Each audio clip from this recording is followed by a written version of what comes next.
other team slashed me, took the opportunity, saw where the goalie was weak, and I just shot it there. Solon, O'Connor, and Marsh back on defense, and Marsh gets a blowout. We got a breakaway at 2-0. A shot, and a goal! So 3-3, the power play was officially over. Whatever your sports broadcast needs, check us out at sportsbroadcastsolutions.com. Check us out and become part of the digital world.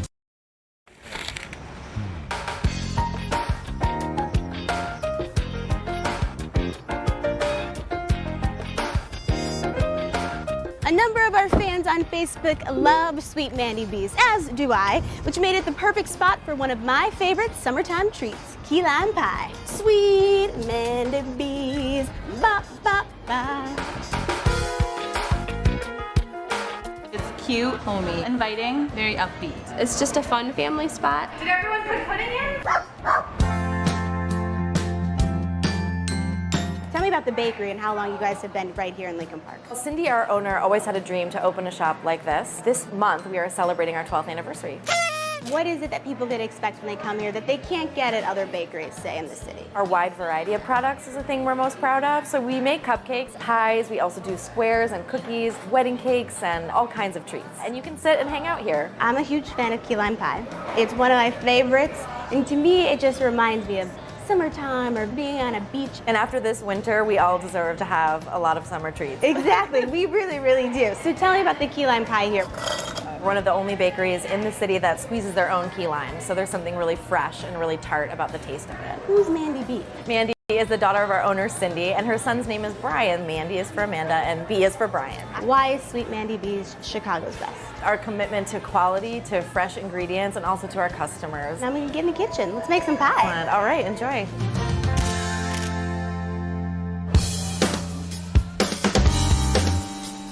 We start with the graham crackers. Yes, we gotta start with the crust. I love a good crust. And then we put granulated sugar, some cinnamon, and you mix it up. And now you're ready for the melted butter. We just grab a little bit of that mixture. Dump it in? Yeah, there All you the way go. up the sides. Okay. Yeah. And sometimes I use the back of a measuring cup just to help me do the straight sides. Our key lime filling. We're one of the few bakeries who actually still juice our key limes from scratch. It takes a lot of time and a lot They're of so love. tiny. Look at Yes. them. I mean, Yes. these are. There's not much juice in one, No, so we have that's to for juice sure. a lot. They're so cute. Condensed milk. The yolks, salt, and vanilla. Now we add the juice, the key lime juice. This is the fresh squeezed yes, juice. fresh key lime juice. Oh wow. As soon as you pour it, you can just smell Smell the it. key lime. Oh my gosh. That's summertime, that's for sure. Scoop it onto this prepared crust that we done It's earlier. been baked. All right. Just put it in the oven for 15 minutes and let it set in the fridge overnight. But I'm guessing you have the few that have set already Yes. that we can taste. Yes. Let's pop this in the oven and then let's eat.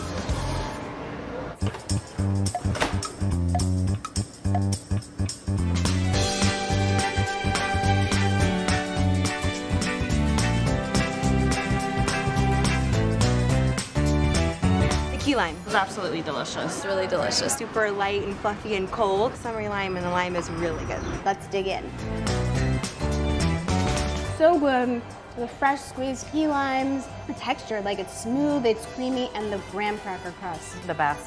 What is it about your key lime pie that makes it so good? It's those fresh key limes. It's delicious. If you haven't been to Sweet Mandy Bees, which you're crazy if you haven't, you must come and check them out. The key lime pie is absolutely delicious, perfect summer treat. There's other treats out there, make sure you let us know. Tweet us at Brittany Payton or at Chicago's Best TV.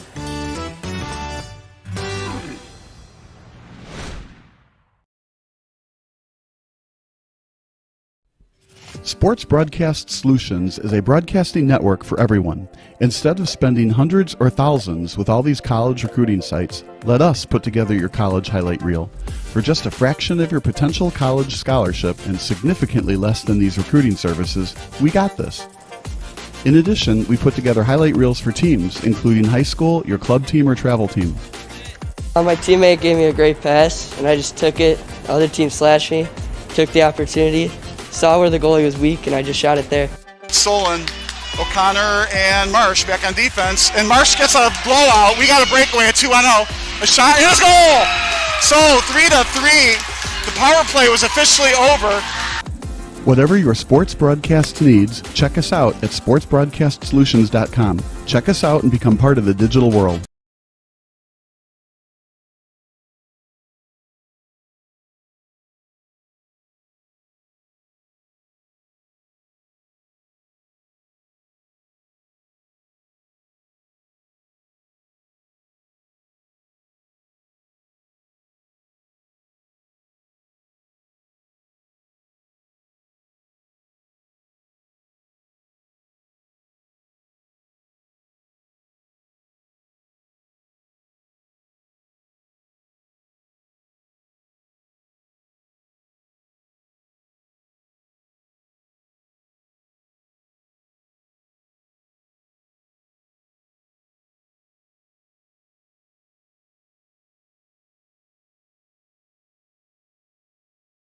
My name is Megan Welch, and we are at Macushla Brewing Company. The name Macushla is a Gaelic term of endearment. It means my love or my darling. The literal meaning is my pulse, but my husband always says he named it after our daughter Grace. We wanted a name with meaning behind it, and so it meant something to us. We started the whole process probably about 3 or 4 years ago now. It was a passion of my husband's, kind of a dream of his. He was a trader and a home brewer for many years, so he was ready for a career change. The first beer they brewed was called Trickle Up, and it was just a basic lager. Currently, right now, I like the Luminator, the New England style. I like our sour with the strawberry Thai basil sour. That's my favorite. I think it's just a really small, inviting, warm environment. We have a lot of regulars. Everyone kind of seems to know one another. We have 5 bartenders, so it's kind of just a family environment. I mean, just working here, that was a goal of my husband's, for sure, from the very beginning, just to have it be a really happy place. It was his dream, and it's just a fun place to be. We built it from the ground up. You know, I'm proud of it. It was a lot of hard work. I knew nothing about running a business, nor did my husband. This is a whole new ballgame. If you're a craft beer drinker and into craft beer, we invite you to come by Macushla and check us out.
What if, America?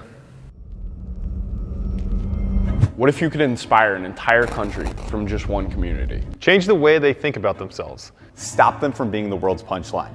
You can. By helping them remember who they are and what brought them here. Their determination, their heart, their hunger to be more. And it all starts with a first step. A first push, a first workout. Training ourselves every day to wake up with the belief that we can be better than we were the day before. Training to lead and never follow. Training to help the person next to you improve. Training together to be fitter, healthier, and happier. Training for our families. For our country. Training America. Our mission is to take back what it means to be American through inspirational training and fitness. We are the leaders of the free world because we fucking made it that way. We are a group of passionate and diverse patriots working together to inspire America and the world through superior physical and mental fitness.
Missing your child's sporting event just plain stinks. But you don't have to worry about that anymore, thanks to Sports Broadcast Solutions. SBS is a live broadcasting network, as well as covering your on-demand needs, recruiting videos, highlight reels, and much, much more. We can broadcast live to any website, and we also post as much on-demand content as you need. For more information about SBS, check out our website at sportsbroadcastsolutions.com. Sports Broadcast Solutions, a broadcasting network for everyone. Chicago is near and dear to my heart. Chicago is a part of the very fabric of who I am as a person. Part of my commitment to my clients is my commitment to the regular, everyday working people that make Chicago. These are the people I'm committed to helping. This is what excites me. This is what motivates me. This is what makes me proud to be a Chicagoan.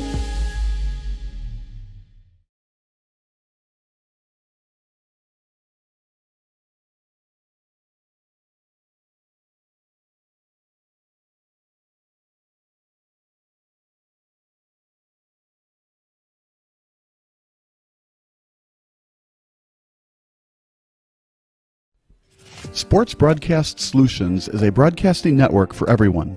Instead of spending hundreds or thousands with all these college recruiting sites, let us put together your college highlight reel.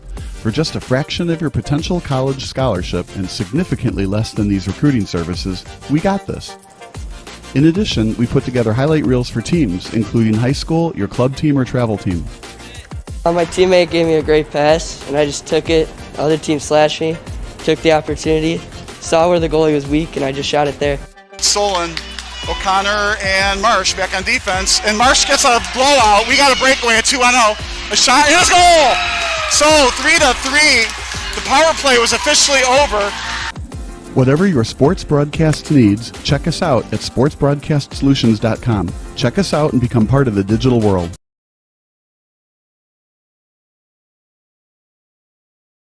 And we are Nolan and Friend Dental Professionals. We are restorative dentists practicing in Glenview and have been providing dental services in the North Shore area for over 60 years. We are a family-based practice providing care for all ages. We care for our patients as if they were family members.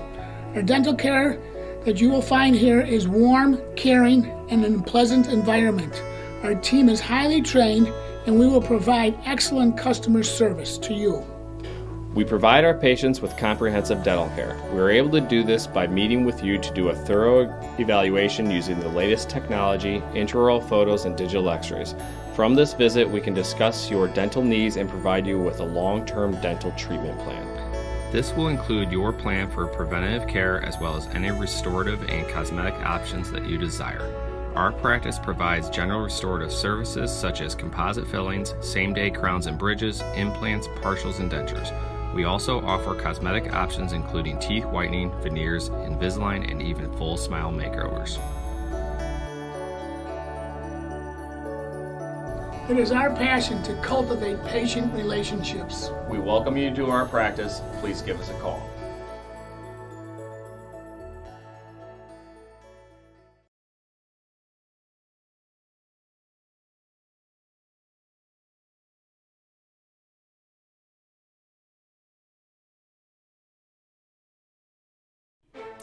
Sports Broadcast Solutions is a broadcasting network for everyone. For those of you that just want raw footage of your sporting event, but no play-by-play or color commentary, you just need us to live stream video from the event over the internet. We will live stream your event on YouTube on our Sports Broadcast Solutions channel. In addition, we also have a dedicated channel on YouTube for live streaming at SBS Livestream. And if you need multiple channels, we can utilize Facebook Livestream and Instagram Live on our channel as well. Options include commercials from your sponsors, professional scoreboard graphics are still available, and of course, yes, pre- and post-game interviews are available as an option if you want. We've been working really hard this whole summer and stuff. Whatever your sports broadcast needs, we are at sportsbroadcastsolutions.com. Check us out and become part of the digital sporting world.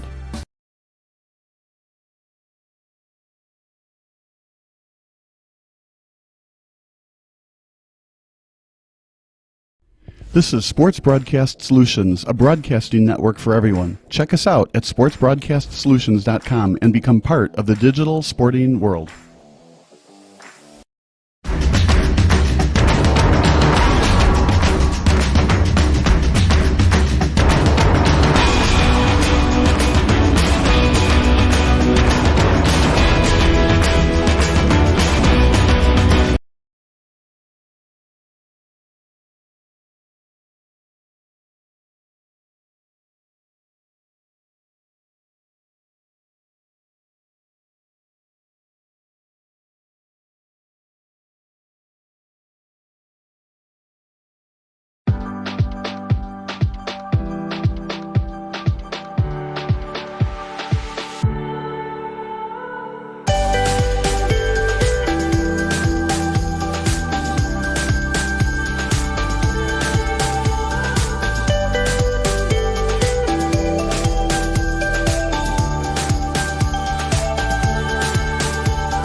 Chicago is near and dear to my heart.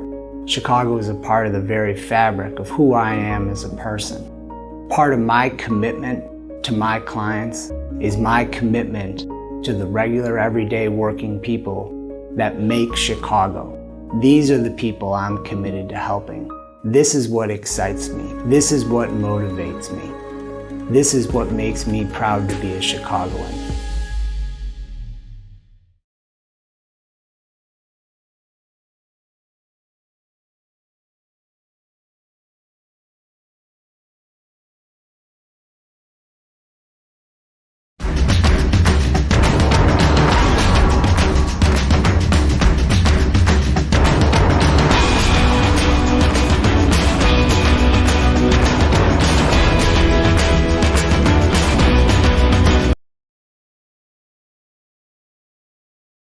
It's October 26th, 1991, Game 6 of the 91 World Series at the Metronome in Minneapolis, Minnesota.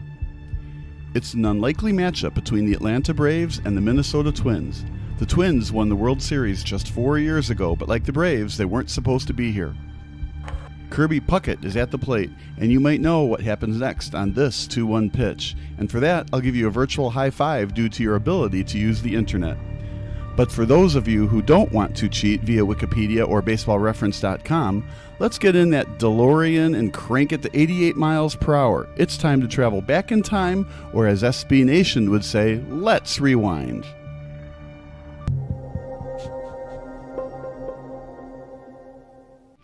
The 1991 Fall Classic was far from straight chalk when it comes to the gambling mindsets of sports bettors. According to TampaBay.com, the Braves were once 250-1 odds-on favorites to win the World Series. If you bet $100 on the Twins in spring training, that was a great bet, as they were 100-1 odds to win it all. In fact, both teams finished in last place in their respective divisions the year prior. The Braves were actually in the National League West back then, and although they'd be dominant in the later part of the decade, the beginning of the 1990s wasn't friendly to Bobby Cox's team. The first year of the 90s saw the Braves finish the regular season at just 65-97, but general manager John Schuerholz saw something in Cox, and the fiery skipper became the head honcho on June 23, 1990, replacing Russ Nixon. It didn't lead to an improvement when it came to wins. The Braves were 25-41 when Nixon received the pink slip, and they finished the year 26 games out of first with Cox as the manager. Still, the players seemed to respond to the 50-year-old skipper the next season. The Braves were notably better, but a World Series appearance still seemed very unlikely on July 11th. A .500 record at just 40-40, the Braves were on the cusp of being sellers at the trade deadline. But then something happened. The Braves just refused to lose. An incredible 54-28 finish to the season saw the Braves 4 wins away from a National League pennant. They clinched the division on a second-to-last of the season, with the Braves remaining in first place from September 20th until the clincher on October 5th. The stunned Los Angeles Dodgers couldn't believe it. How could a Braves team who were at .500 practically halfway through the season keep them from an NL pennant? As for the Braves themselves, next came the Pittsburgh Pirates, led by Silver Slugger Barry Bonds. If the regular season was crazy enough for Atlanta sports fans to start believing, the 1991 National League Championship Series was something we probably won't ever see again. 4 shutouts took place in the series, including 3 1-0 shutouts. The Pirates were the heavy favorites to advance to the World Series. A 98-win team, the Pirates won the division by an easy 14 games. John Smiley won 20 games for the Buccos, the last time a Pirates pitcher won 20 games during the 20th century. Doug Drabick was the reigning NL Cy Young Award winner, and with Bombs and Bobby Bonilla still in the primes of their careers, there's no way that Bobby Cox's Cinderella story could still wear their gold slipper going into the championship round, right? Wrong. Tom Glavine, the 1991 NL Cy Young winner, was on this Braves team, but he actually underperformed in the series. Game 1 went to the better-seeded Pirates, a well-deserved 5-1 win to the higher seed as the Pirates scored the game's first 5 runs. Glavine was the loser in this one by walking 3 batters and giving up 4 unearned runs. Atlanta's David Justice hit a leadoff homer in the top of the 9th inning, but it was just too little, too late, as the Pirates took a 1-0 series lead. The Braves found a way to split the first 2 games at Three Rivers Stadium, with Steve Avery leading the way to a 1-0 shutout. Game 3 was all Braves. A 10-3 win as John Smoltz was the much better pitcher in the Braves' first home playoff game in nearly a decade. But games 4 and 5 were won by the Pirates, including a seemingly back-breaking 1-0 shutout victory in Atlanta. Zane Smith led the way for Pittsburgh in Game 5, and with their backs against the wall, Atlanta had to somehow win both games on the road to make their first World Series since arriving in the capital of Georgia. The Braves just wouldn't let their dream season die. Not only that, but they held the Pirates scoreless for the last 22 innings of the series. From the top of the 6th in Game 5 until the final out in Game 7, the Pittsburgh Pirates couldn't muster a single run. A 1-0 crushing defeat in Game 6 saw the Pirates one win away from elimination, and after the Braves scored 3 runs in the top of the first inning during Game 7, the Buccos offense went ice cold down the stretch. Steve Avery stole the show. He didn't give up a single run in his 2 starts. 16 2/3 innings pitched for the young stud on the mound, and he of course won NLCS MVP. But the Braves weren't the only weird newcomer to the postseason party. Just 4 years earlier, the Minnesota Twins were World Series champions. Gone were the days of Harmon Killebrew and Rod Carew, but these new Twinkies were still fan favorites. Kirby Puckett, a former junior college player, led the charge in center field. But interestingly enough, not a single player on the Twins had 100 runs batted in during the 91 regular season. The Twins weren't a team known for power. Puckett only drilled 15 homers in 1991, a huge contrast to the 1987 squad when he hit 28 homers. The 1991 Twins were scrappy, annoying, and hard to beat. Designated hitter Chili Davis was the only Twin with over 25 home runs, and the lone 20-game winner on the pitching staff wasn't future Hall of Famer Jack Morris. That distinction went to Scott Erickson. Still, the Twins cruised to an AL West Division title by commanding 8 games. And after dismantling the Toronto Blue Jays in just 5 games during the ALCS, it looked like the Twins had the upper hand for the 1991 World Series crown. After all, the Braves barely squeezed into the World Series, while the Twins looked like the far more superior team. But the World Series started anyway, with Cox proving to the rest of the world that he would become one of the game's all-time great managers. Down in an early 0-2 hole, the Braves looked like a completely different ball club when they flew back to Atlanta. 3 straight victories at the old Fulton County Stadium, including a 14-5 convincing victory over the seemingly unbeatable Twins, put the Twins in major trouble. Just like that, Tom Kelly's squad looked all but done. The problem was, they weren't. Plus, they still got to go back home for Games 6 and 7, assuming they could force a Game 7. The 1991 World Series became one of the all-time greats, and Game 6 was no exception to the rule. The Twins struck first with 2 ball players crossing home plate in the bottom of the first inning. The Braves seemed to have the momentum back after Terry Pendleton hit a 2-run bomb in the top of the 5th. Determined to play Game 7 at the old Hubert H. Humphrey Metrodome, the Twins got the lead back in the bottom of the frame. And after battling to a leadoff walk, Don Gladden stole second base. A couple of flyouts later, including the sacrifice fly by Puckett, gave the Twins the lead back. But don't count these Braves out. Up by a run in the top of the 7th, Kelly allowed starting pitcher Scott Erickson to run back out there. But after a leadoff single to Mark Lemke, Kelly had no choice but turned to Mark Guthrie. Guthrie started off okay with a strikeout to Jeff Blauser, but then location and accuracy came to bite him in the butt. A walk to Lonnie Smith, including a can't-have-it wild pitch, put Kelly in a tough spot. Guthrie was able to jam Terry Pendleton, but with Chuck Knobloch playing a double-play depth, Pendleton's little nubber got enough of the AstroTurf to give him ample time to claim the infield single. Just like that, we have bases loaded, and Kelly was forced to go to the bullpen yet again. In came Carl Willis. It was also decision time for Kelly. Should he bring the infield in, bring in the corners and play double-play depth, or play double-play depth around the infield? The Twins decided to play back with the middle infield, and it cost them. Ron Gant's ground ball in between the third base and shortstop hole allowed him to beat out the fielder's choice, and the Braves were once again in business. Gant with a good jump out of the box just beats the play. A 3-3 tie with runners on the corners. Willis was in a huge pickle, but he threw a devastating 2-2 off-speed pitch to Davis Justice to get him to swing and miss. The lead was gone, but the tie still remained. The Twins had a golden opportunity to retake the lead in the bottom of the 8th. Puckett stole second base with 2 outs, but Shane Mack couldn't drive him in. Nobody got close to tying it in the 9th, so Braves fans had to wait until extra innings to see if their team would be sipping the champagne in the locker room. Remember, this was a big deal for Braves fans. Atlanta hadn't won a World Series since relocating from Milwaukee, and the city of Atlanta had never seen a professional sports team win a championship up to this point. Atlanta nearly obtained their first lead of Game 6 in the top of the 10th. A leadoff single by Pendleton looked to be great for the Braves, but a stolen base attempt, or perhaps a hit and run, led to a slow-moving line drive and an easy double play for the Twins. So much for that potential rally. The Twins went 1-2-3 in the bottom of the 10th, so we went to the 11th. The Braves somehow got another leadoff single, this time by Sid Bream. However, Bream probably should have been at second base, if not for his oft-injured right knee. He crushed the first pitch down the first base line, but couldn't advance into scoring position. Keith Mitchell had to pinch run for him, and in this era of old-school baseball, stolen bases were more commonplace. Mitchell got caught stealing on the first pitch of Brian Hunter's at-bat, and that pretty much did in the rally. No more base runners for the Braves. Should Cox allow Alejandro Pena to pitch into the 11th? Pena might be needed for Game 7, so Cox is pretty much forced into allowing Charlie Liebrant to man the rubber in the bottom of the 11th.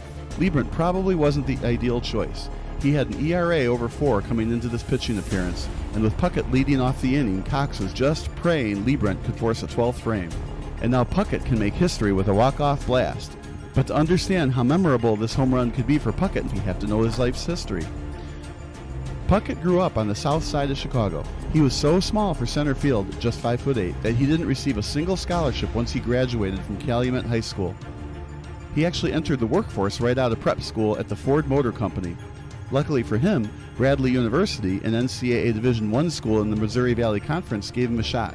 He then had to transfer to Triton College due to becoming academically ineligible at Bradley. However, he had what it took to play at the next level, and the Twins took a huge risk by drafting a junior college ball player with the 3rd overall pick in 1982. They obviously didn't regret taking the shrimp beef but full of energy ball player. He ended up making it to the big show in 1984 and helped lead the Twins to a World Series championship 3 years later, their first one since relocating from Washington, D.C. He never missed the All-Star game since 1986, and he was the 1991 ALCS MVP award. He was absolutely brilliant coming into this at-bat. He tripled in Knobloch, made an unbelievable catch in the 3rd inning, and has 2 of the 3 Twins' RBIs tonight. According to multiple reports, he told players in the clubhouse they could jump on his back tonight and he would carry them to victory. Well, here we stand. A 2-1 count on Puckett. It's a tie game in the bottom of the 11th. Can Puckett get on base or even crush a legendary walk-off homer to preserve Minnesota's incredible season? Or can Liebrant jam Puckett and face off against Chili Davis, who is already 0 for 4 on the night? Here comes the 4th pitch of the at-bat. Welcome to a moment in history. The hitter swings at the arm motion. Into deep left center for Mitchell, and we'll see you tomorrow night.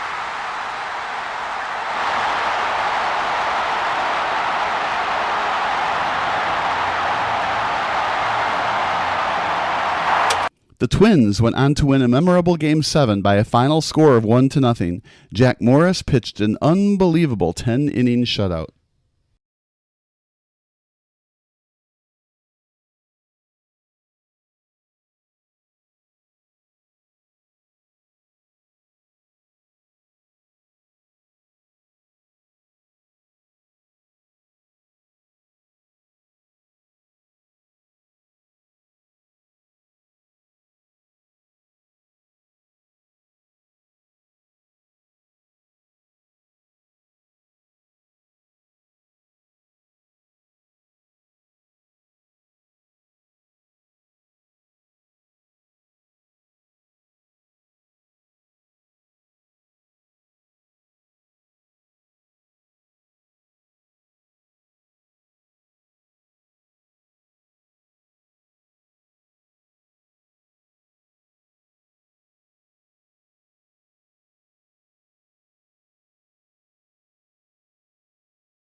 Sports Broadcast Solutions is a broadcasting network for everyone.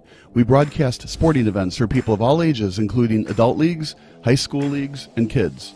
Complete with professional-looking graphics, broadcasters, color analysis, and commercials. We do pre- and post-game interviews with the players. In addition, Sports Broadcast Solutions does highlight films, including college recruiting reels, highlight films you'd see on sports news programs, and just simply highlight films for fun. Sports Broadcast Solutions also provides raw footage and live streams if you'd like. Subscribe to us and listen to our professional talk videos about relevant topics in the pro and college ranks. Whatever your sports broadcast needs, contact us at sportsbroadcastsolutions.com and become part of the digital world. Sports Broadcast Solutions is a broadcasting network for everyone. At SBS, we offer a professional broadcasting experience for the non-professional athlete. Just like the pros, we offer everything for you. Play-by-play commentary. A no-hitter at Kane County Stadium. 15 strikeouts, 1 walk, 1 error, and that's it. Color commentary, highlight reels, recruiting videos, and much, much more. Unlike our competitors, we zoom in on the action and always have a live scoreboard with a live time code.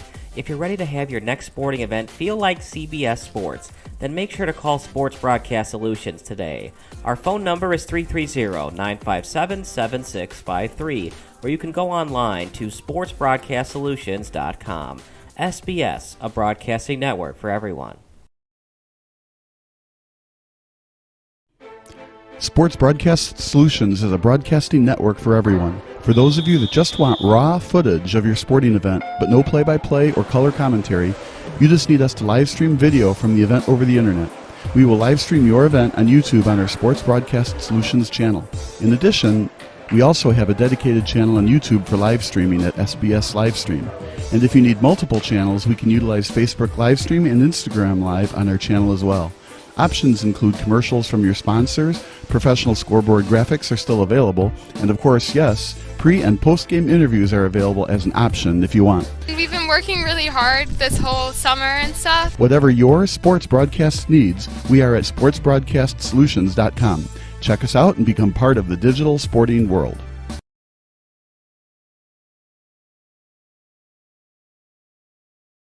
My name is Megan Welch, and we are at Macushla Brewing Company. And the name Macushla is a Gaelic term of endearment. It means my love or my darling. The literal meaning is my pulse, but my husband always says he named it after our daughter Grace. We wanted a name with meaning behind it, and so it meant something to us. We started the whole process probably about 3 or 4 years ago now. It was a passion of my husband's, kind of a dream of his. He was a trader and a home brewer for many years, so he was ready for a career change. The first beer they brewed was called Trickle Up, and it was just a basic lager. Currently, right now, I like the Luminator, the New England style. I like our sour. It's a strawberry Thai basil sour. That's my favorite. I think it's just a really small, inviting, warm environment. We have a lot of regulars. Everyone kind of seems to know one another. We have 5 bartenders, so it's kind of just a family environment. I mean, just working here, that was a goal of my husband's, for sure, from the very beginning, just to have it be a really happy place. It was his dream, and it's just a fun place to be. We built it from the ground up. You know, I'm proud of it. It was a lot of hard work. I knew nothing about running a business, nor did my husband. This is a whole new ball game. If you're a craft beer drinker and into craft beer, we invite you to come by Macushla and check us out.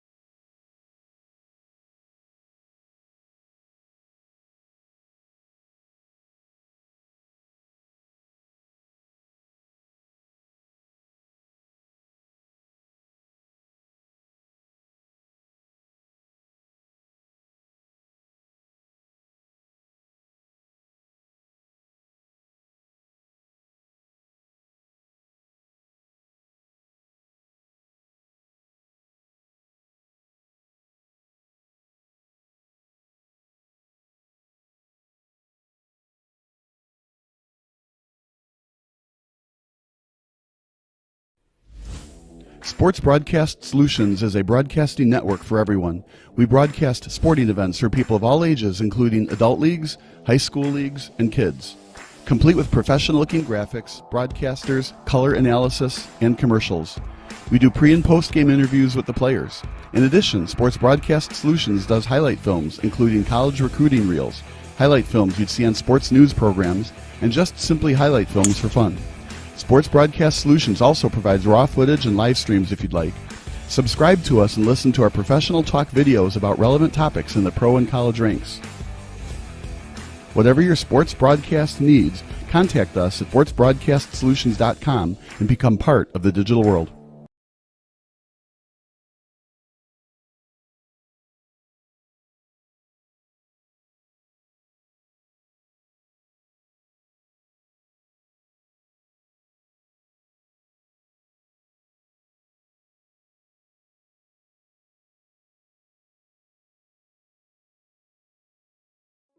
Hi, my name is Dr. Mike Nolan, And I'm Dr. Chad Friend, and we are Nolan and Friend Dental Professionals. restorative dentists practicing in Glenview and have been providing dental services in the North Shore area for over 60 years. We are a family-based practice providing care for all ages. We care for our patients as if they were family members. Our dental care that you will find here is warm, caring, and in a pleasant environment. Our team is highly trained, and we will provide excellent customer service to you. We provide our patients with comprehensive dental care. We are able to do this by meeting with you to do a thorough evaluation using the latest technology, intraoral photos, and digital x-rays. From this visit, we can discuss your dental needs and provide you with a long-term dental treatment plan. This will include your plan for preventative care as well as any restorative and cosmetic options that you desire. Our practice provides general restorative services such as composite fillings, same-day crowns and bridges, implants, partials, and dentures. We also offer cosmetic options including teeth whitening, veneers, Invisalign, and even full smile makeovers. It is our passion to cultivate patient relationships. We welcome you to our practice. Please give us a call.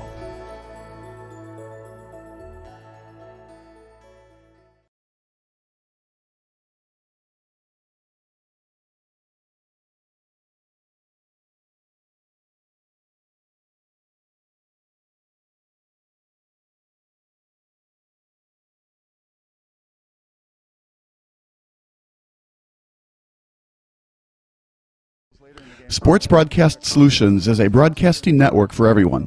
Let SBS broadcast your sporting event. We have experience and can generate excitement and permanent digital memories for your team. Tonight. That time, finally a goal for the Stampede!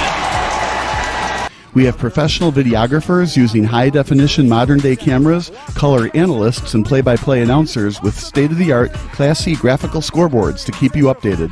Plus, we have commercials to advertise your team, club, or sponsor, and us. Plus, we do pregame and postgame interviews. Hi, everybody, and welcome to the post-game show brought to you by Marion Central Catholic. My name's Kyle Smith. Well, my name doesn't matter. These young ladies matter. It's senior night as the Hurricanes win a battle down the stretch, 48-46. Hi, I'm Carrie Kramer. I swim 50 breast, 50 free, and 100 back. Whatever your sports broadcast needs, we are at sportsbroadcastsolutions.com. Check us out and become part of the digital sporting world.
What if, America? What if you could inspire an entire country from just one community? Change the way they think about themselves. Stop them from being the world's punchline. You can. By helping them remember who they are and what brought them here. Their determination, their heart, their hunger to be more. And it all starts with the first step. A first push, A first workout. Training ourselves every day to wake up with the belief that we can be better than we were the day before. Training to lead and never follow. training to help the person next to you improve. Training together to be fitter, healthier, and happier. Training for our families. For our country. Training American. Our mission is to take back what it means to be American through inspirational training and fitness. We are the leaders of the free world because we fucking made it that way. We are a group of passionate and diverse patriots working together to inspire America and the world through superior physical and mental fitness.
My name is Megan Welch, and we are at Macushla Brewing Company. And the name Macushla is a Gaelic term of endearment. It means my love or my darling. The literal meaning is my pulse, but my husband always says he named it after our daughter Grace. We wanted a name with meaning behind it, and so it meant something to us. We started the whole process probably about 3 or 4 years ago now. It was a passion of my husband's, kind of a dream of his. He was a trader and a home brewer for many years, so he was ready for a career change. The first beer they brewed was called Trickle Up, and it was just a basic lager. Currently, right now, I like the Luminator, the New England style. I like our sour. It's a strawberry Thai basil sour. That's my favorite. I think it's just a really small, inviting, warm environment. We have a lot of regulars. Everyone kind of seems to know one another. We have 5 bartenders, so it's kind of just a family environment. I mean, just working here, that was a goal of my husband's, for sure, from the very beginning, just to have it be a really happy place. It was his dream, and it's just a fun place to be. We built it from the ground up. You know, I'm proud of it. It was a lot of hard work. I knew nothing about running a business, nor did my husband. This is a whole new ball game. If you're a craft beer drinker and into craft beer, we invite you to come by Macushla and check us out.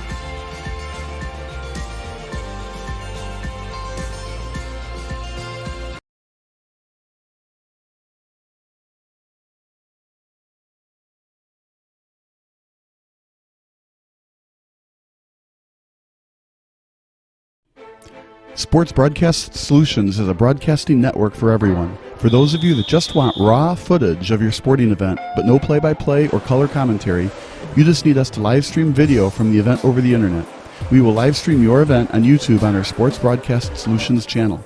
In addition, we also have a dedicated channel on YouTube for live streaming at SBS Livestream. And if you need multiple channels, we can utilize Facebook Livestream and Instagram Live on our channel as well. Options include commercials from your sponsors, professional scoreboard graphics are still available, and of course, yes, pre- and post-game interviews are available as an option if you want. We've been working really hard this whole summer and stuff. Whatever your sports broadcast needs, we are at sportsbroadcastsolutions.com. Check us out and become part of the digital sporting world. Sports Broadcast Solutions is a broadcasting network for everyone. At SBS, we offer a professional broadcasting experience for the non-professional athlete. Just like the pros, we offer everything for you. play-by-play commentary. A no-hitter at Kane County Stadium. 15 strikeouts, 1 walk, 1 error, and that's it. Color commentary, highlight reels, recruiting videos, and much, much more. Unlike our competitors, we zoom in on the action and always have a live scoreboard with a live time code.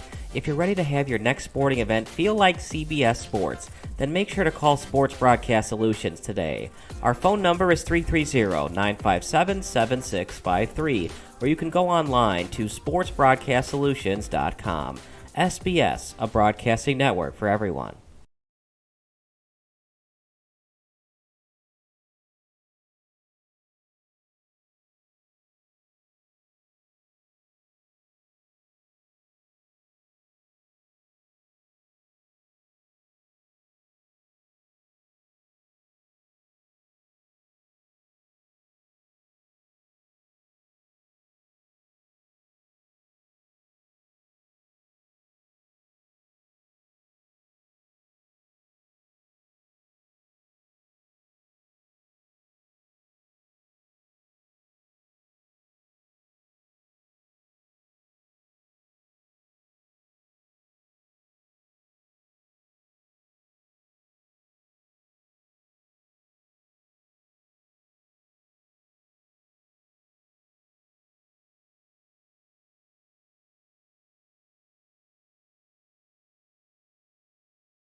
Sports Broadcast Solutions is a broadcasting network for everyone. Instead of spending hundreds or thousands with all these college recruiting sites, let us put together your college highlight reel. For just a fraction of your potential college scholarship and significantly less than these recruiting services, we got this. In addition, we put together highlight reels for teams, including high school, your club team, or travel team. My teammate gave me a great pass, and I just took it. The other team slashed me, took the opportunity, saw where the goalie was weak, and I just shot it there. Solon, O'Connor, and Marsh back on defense. And Marsh gets a blowout. We got a breakaway at 2-0. A shot, and it's goal! So 3-3. The power play was officially over. Whatever your sports broadcast needs, check us out at sportsbroadcastsolutions.com. Check us out and become part of the digital world.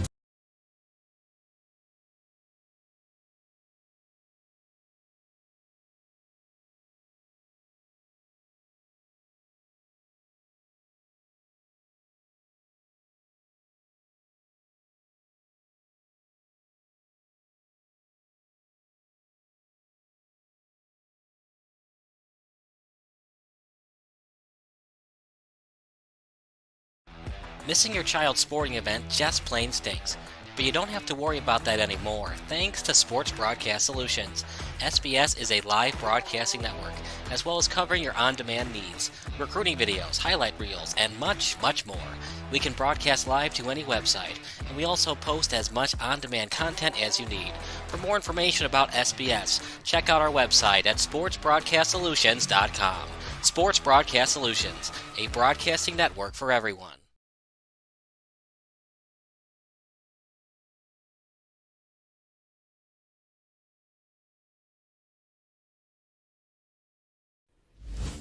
Sports Broadcast Solutions is a broadcasting network for everyone. We broadcast sporting events for people of all ages, including adult leagues, high school leagues, and kids. Complete with professional-looking graphics, broadcasters, color analysis, and commercials. We do pre- and post-game interviews with the players. In addition, Sports Broadcast Solutions does highlight films, including college recruiting reels, highlight films you'd see on sports news programs, and just simply highlight films for fun. Sports Broadcast Solutions also provides raw footage and live streams if you'd like. Subscribe to us and listen to our professional talk videos about relevant topics in the pro and college ranks. Whatever your sports broadcast needs, contact us at sportsbroadcastsolutions.com and become part of the digital world. Sports Broadcast Solutions is a broadcasting network for everyone. At SBS, we offer a professional broadcasting experience for the non-professional athlete. Just like the pros, we offer everything for you. Play-by-play commentary. A no-hitter at Kane County Stadium. 15 strikeouts, 1 walk, 1 error, and that's it. Color commentary, highlight reels, recruiting videos, and much, much more. Unlike our competitors, we zoom in on the action and always have a live scoreboard with a live time code. If you're ready to have your next sporting event feel like CBS Sports, then make sure to call Sports Broadcast Solutions today. Our phone number is 330-957-7653, or you can go online to sportsbroadcastsolutions.com. SBS, a broadcasting network for everyone.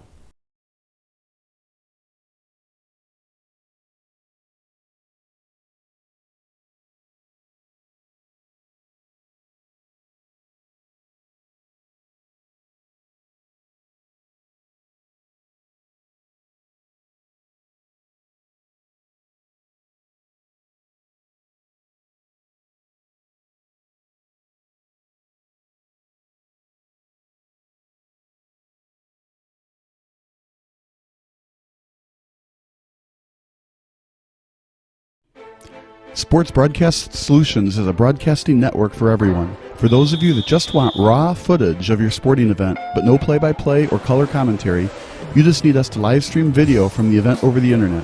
We will live stream your event on YouTube on our Sports Broadcast Solutions channel. In addition, we also have a dedicated channel on YouTube for live streaming at SBS Livestream.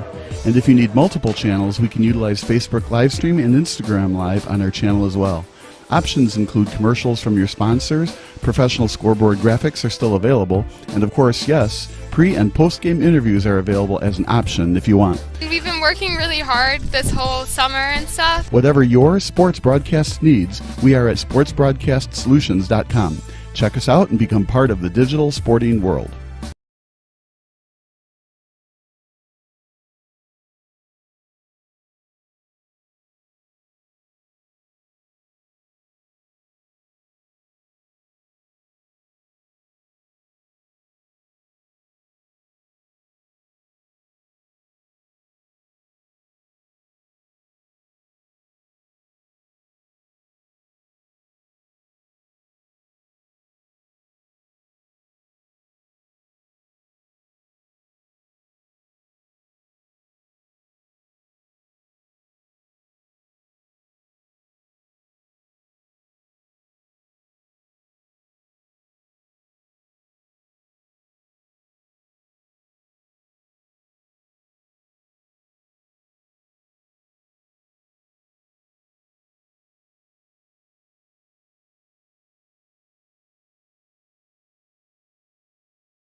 Sports Broadcast Solutions is a broadcasting network for everyone. Let SBS broadcast your sporting event. We have experience and can generate excitement and permanent digital memories for your team. Tonight. That time, finally a goal for the Stampede! We have professional videographers using high-definition modern-day cameras, color analysts, and play-by-play announcers with state-of-the-art, classy graphical scoreboards to keep you updated. Plus, we have commercials to advertise your team, club, or sponsor, and us. Plus, we do pregame and postgame interviews. Hi, everybody, and welcome to the postgame show brought to you by Marion Central Catholic. My name's Kyle Smith. But my name doesn't matter. These young ladies matter. It's senior night as the Hurricanes win a battle down the stretch, 48-46. Hi, I'm Carrie Kramer. I swim 50 breast, 50 free, and 100 back. Whatever your sports broadcast needs, we are at sportsbroadcastsolutions.com. Check us out and become part of the digital sporting world.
A number of our fans on Facebook love Sweet Mandy Bees, as do I, which made it the perfect spot for one of my favorite summertime treats, key lime pie. Sweet Mandy Bees, ba ba ba. It's cute, homey, inviting, very upbeat. It's just a fun family spot. Did everyone put pudding in?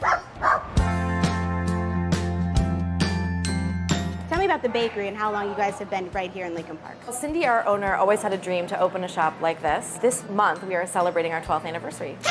What is it that people can expect when they come here that they can't get at other bakeries, say, in the city? Our wide variety of products is the thing we're most proud of. So we make cupcakes, pies, we also do squares and cookies, wedding cakes, and all kinds of treats. And you can sit and hang out here. I'm a huge fan of key lime pie. It's one of my favorites, and to me, it just reminds me of summertime or being on a beach. And after this winter, we all deserve to have a lot of summer treats. Exactly, we really, really do. So tell me about the key lime pie here. We're one of the only bakeries in the city that squeezes their own key lime, so there's something really fresh and really tart about the taste of it. Who's Mandy B? Mandy is the daughter of our owner, Cindy, and her son's name is Brian. Mandy is for Amanda, and B is for Brian. Why is Sweet Mandy B's Chicago's best? Our commitment to quality, to fresh ingredients, and also to our customers. Now we can get in the kitchen. Let's make some pie. All right, enjoy.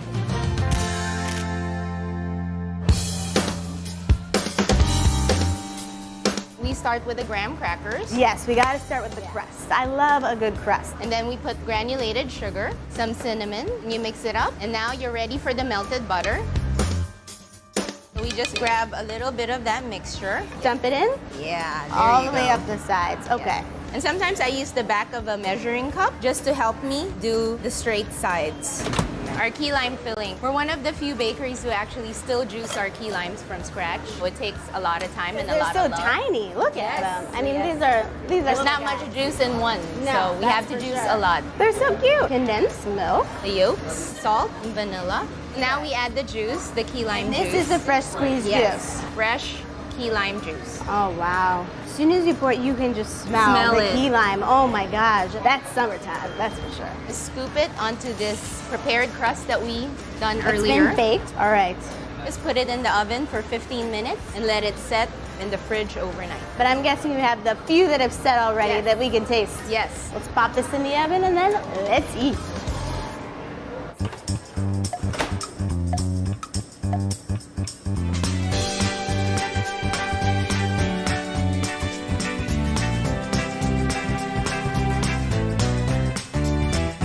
Key lime. It's absolutely delicious. It's really delicious. Super light and fluffy and cold. Summery only lime, and the lime is really good. Let's dig in.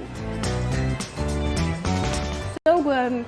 The fresh squeezed key limes, the texture, like it's smooth, it's creamy, and the graham cracker crust. The best. What is it about your key lime pie that makes it so good? It's those fresh key limes. It's delicious. If you haven't been to Sweet Mandy Bees, which you're crazy if you haven't, you must come and check them out. The key lime pie is absolutely delicious, perfect summer treat. There's other treats out there, make sure you let us know. Tweet us at Brittany Payton or at Chicago's Best TV.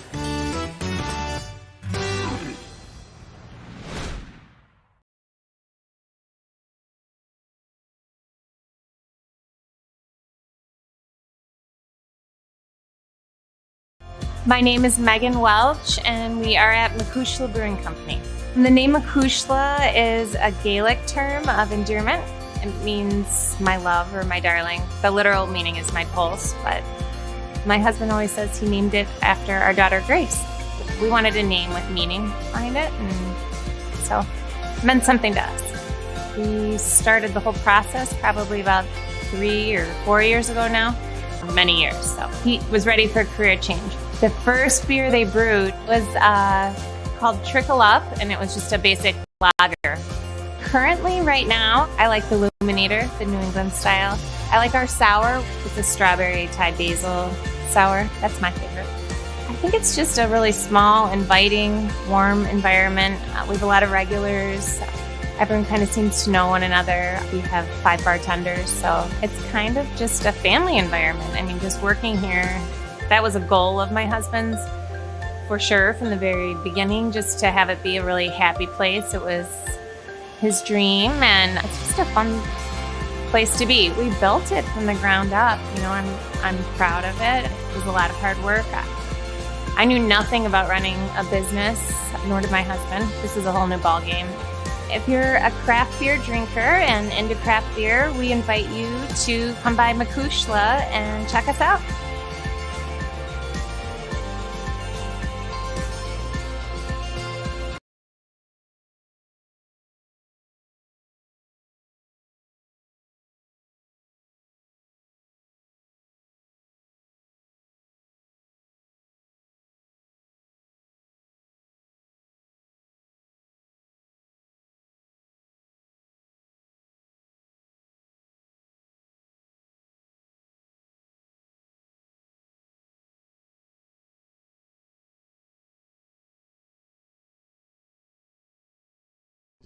Sports Broadcast Solutions is a broadcasting network for everyone.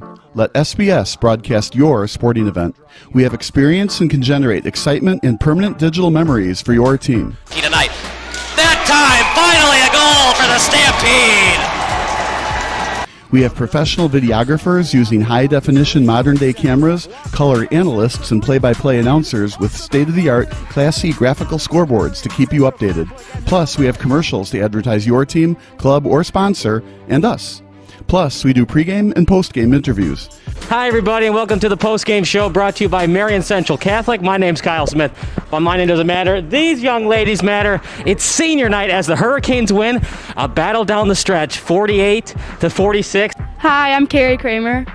I swim 50 breast, 50 free, and 100 back. Whatever your sports broadcast needs, we are at sportsbroadcastsolutions.com. Check us out and become part of the digital sporting world.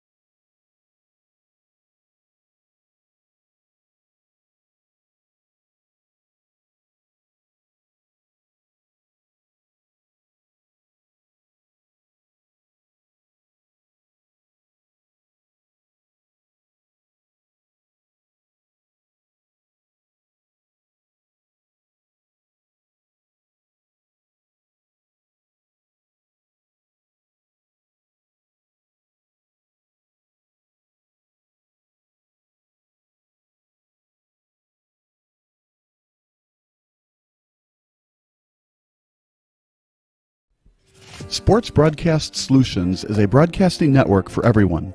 Instead of spending hundreds or thousands with all these college recruiting sites, let us put together your college highlight reel. For just a fraction of your potential college scholarship and significantly less than these recruiting services, we got this. In addition, we put together highlight reels for teams, including high school, your club team, or travel team. My teammate gave me a great pass, and I just took it. The other team slashed me, took the opportunity, saw where the goalie was weak, and I just shot it there. Solon, O'Connor, and Marsh back on defense. And Marsh gets a blowout. We got a breakaway at 2-0. A shot, and it's a goal! So 3-3. The power play was officially over. Whatever your sports broadcast needs, check us out at sportsbroadcastsolutions.com. Check us out and become part of the digital world.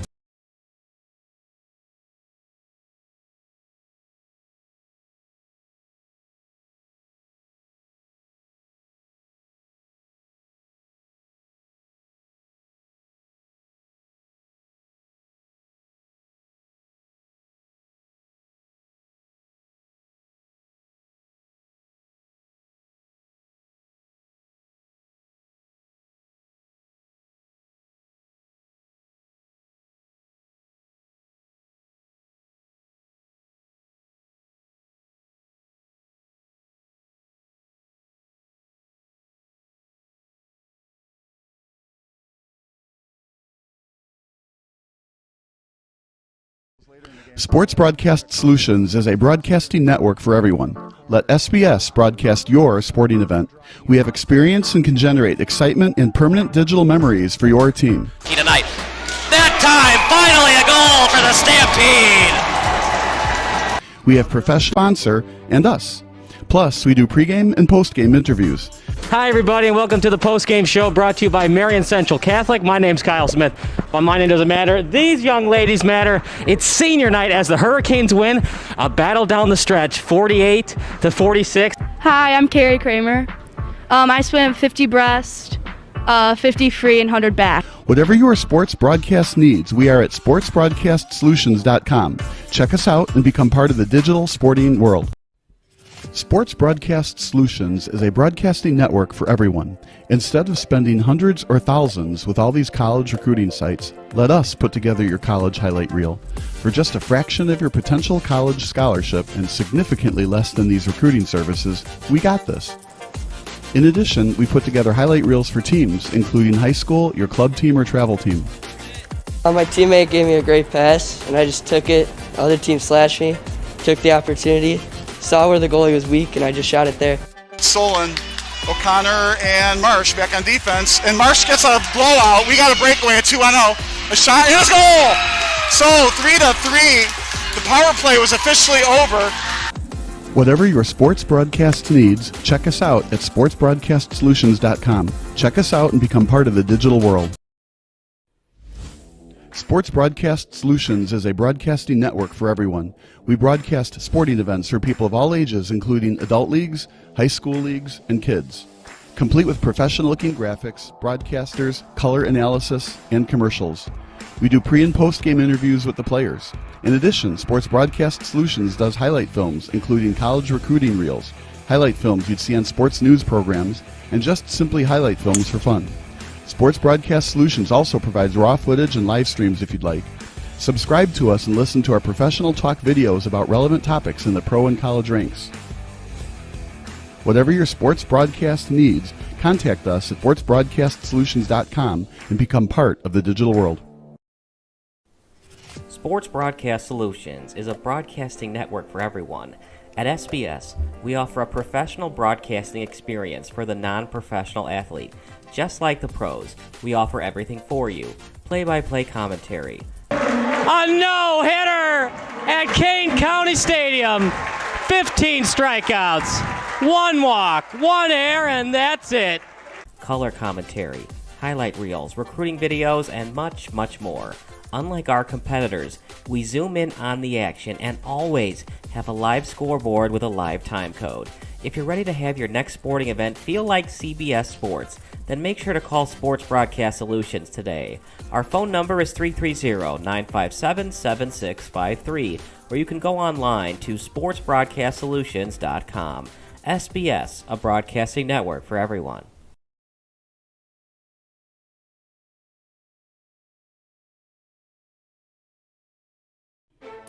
Sports Broadcast Solutions is a broadcasting network for everyone. For those of you that just want raw footage of your sporting event, but no play-by-play or color commentary, you just need us to live stream video from the event over the internet.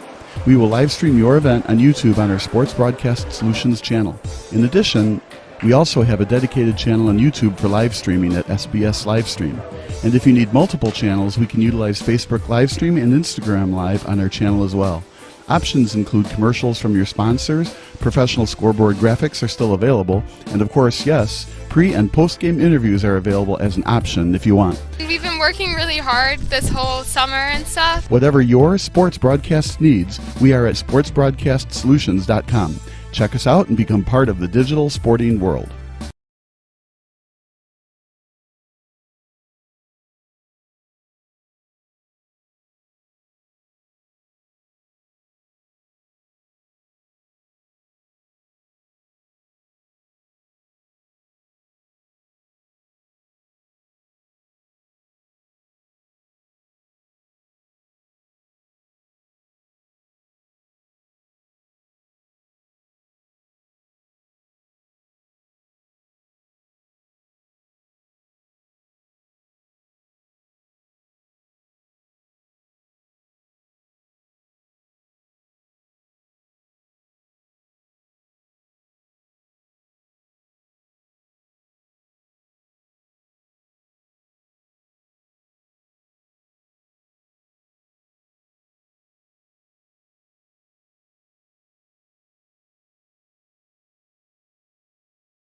Good evening, everybody, and welcome to another production of Sports Broadcast Solutions.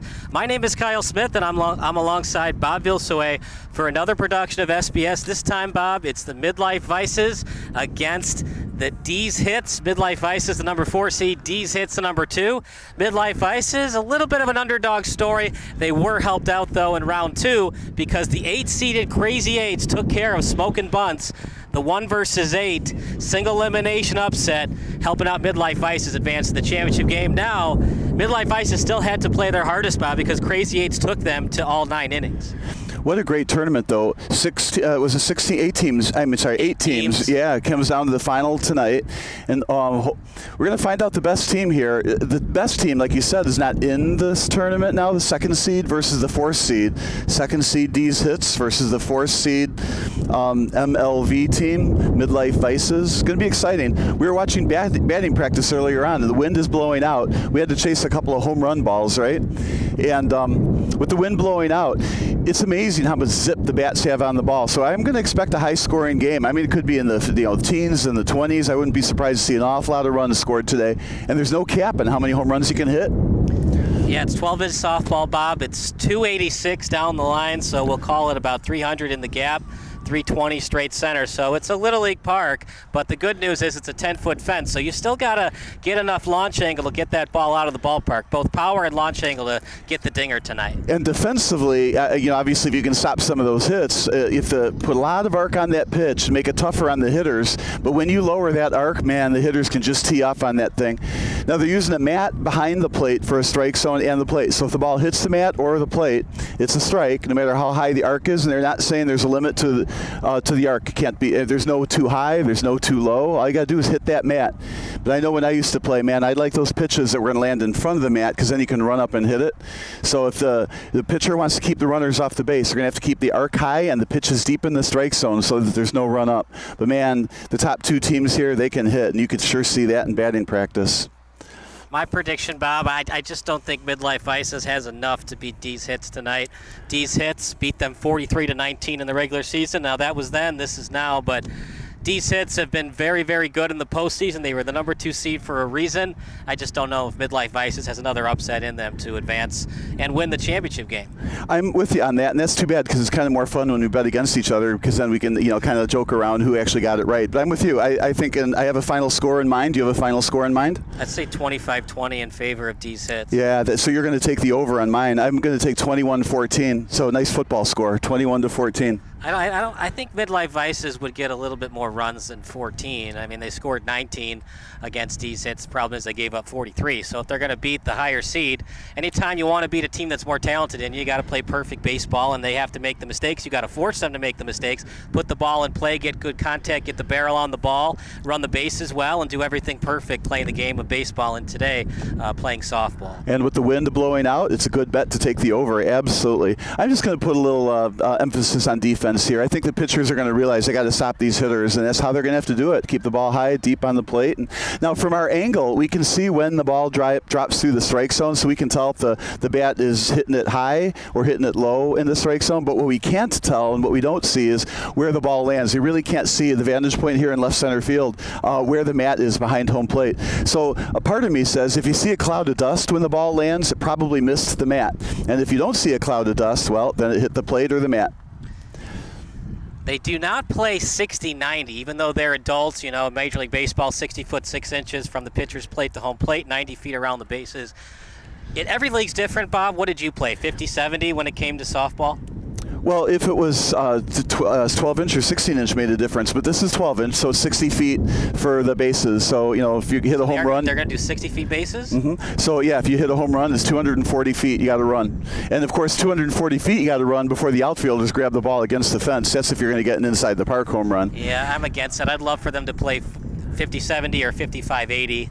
But I mean, some of these guys are in a lot of shape, so having to see their dad run 80 feet around the bases times 4, 320 feet, I don't know if they could still do it. Yeah, I think most of these guys are pretty young, so if they're dads, they've got single-digit kids. I'm sure there's some older ones with double-digit kids, but I remember when I played, that was before I had any kids. Wasn't that during the dinosaur age, right before they created Jurassic Park in Costa Rica? Yeah, I think it's something like that. I have to think of a good comeback for that one. That was pretty good. Have you seen the new Jurassic World movie, by the way? Not yet, but it is on my list. I want to. Unlike Mission Impossible, I can do without that one. But Jurassic Park, I want to see it. Did you like the original Mission Impossible? Oh, the original I did like. I do like Tom Cruise. It's fun to see him in movies. They're very exciting.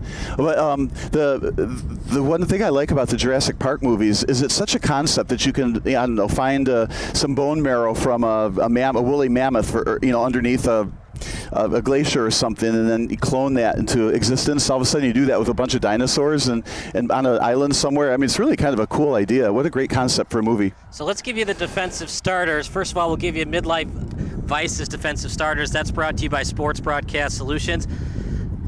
Here are the defensive starters. You've got Clement in left center, Vitale in left field, Wang in right center, DeWeerd in right field, Elder, Schloss, Canalia, McGee, Lish behind the plate, and Fox on the mound. So at this level, Bob, 4 outfielders, 6 infielders. You're going to have to earn it. The good news is nobody playing in straight center field. So if you want to shoot the box, this is the league to do so. Yeah, a lot of times in those leagues, what we would do is we'd put that 4th outfielder in the infield behind second base. But the rule here is the 4 outfielders have to be in the outfield. Now you can put that 4th player in short center field, as we say, right up the middle. You can stop a lot of ground balls that way. But then the outfielders have to, really get a hold of the ball in the gaps, especially with these teams and the way that they hit. 4 outfielders sound like they're pretty smart call to do that. Nobody does a shift though. In softball, it's just too easy to hit the other way. Let's give you Deez Hits defensive starters. That's of course brought to you by the league, a very ordinary gentleman.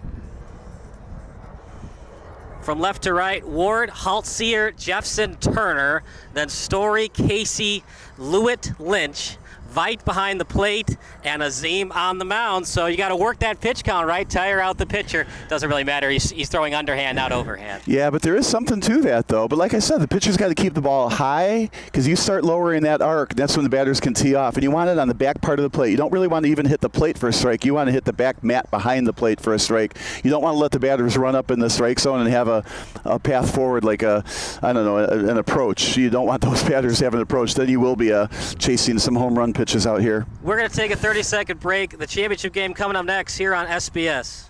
Mute. Missing your child's sporting event just plain stinks. But you don't have to worry about that anymore, thanks to Sports Broadcast Solutions. SBS is a live broadcasting network, as well as covering your on-demand needs, recruiting videos, highlight reels, and much, much more. We can broadcast live to any website, and we also post as much on-demand content as you need. For more information about SBS, check out our website at sportsbroadcastsolutions.com. Sports Broadcast Solutions, a broadcasting network for everyone.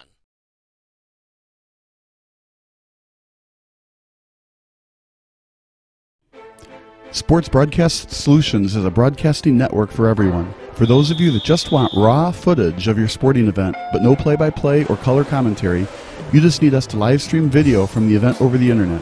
We will live stream your event on YouTube on our Sports Broadcast Solutions channel.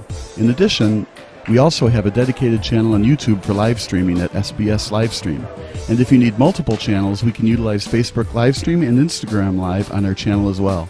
Options include commercials from your sponsors, professional scoreboard graphics are still available, and of course, yes, pre- and post-game interviews are available as an option if you want. We've been working really hard this whole summer and stuff. Whatever your sports broadcast needs, we are at sportsbroadcastsolutions.com.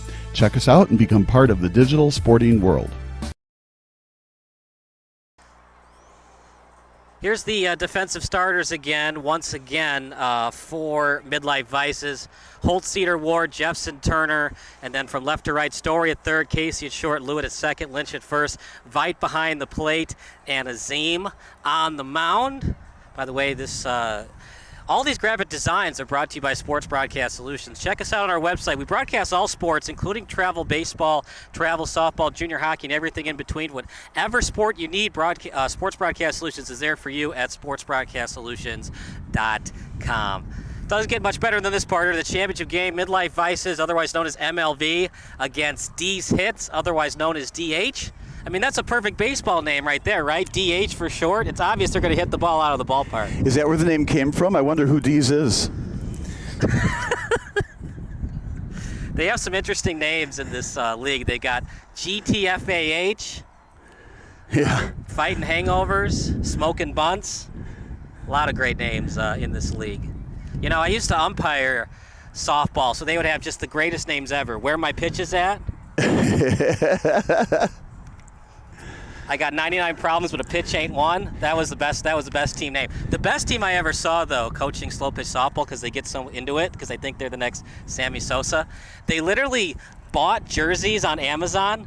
You know the old Mighty Duck movies? Oh boy, do I! Yep. And they bought the Mighty Duck shirts, and they put like Adam Banks on the back, and Charlie Conway, and Goldberg, and so they were a baseball team with hockey jerseys, and they were portraying their favorite characters from the movie. Oh, I like it. You know what? I think the Cleveland Guardians could have gotten a name from one of these softball leagues. You know, whether it's here or even Cleveland. I'm just not a fan of the new Guardians name compared to the old Indians name.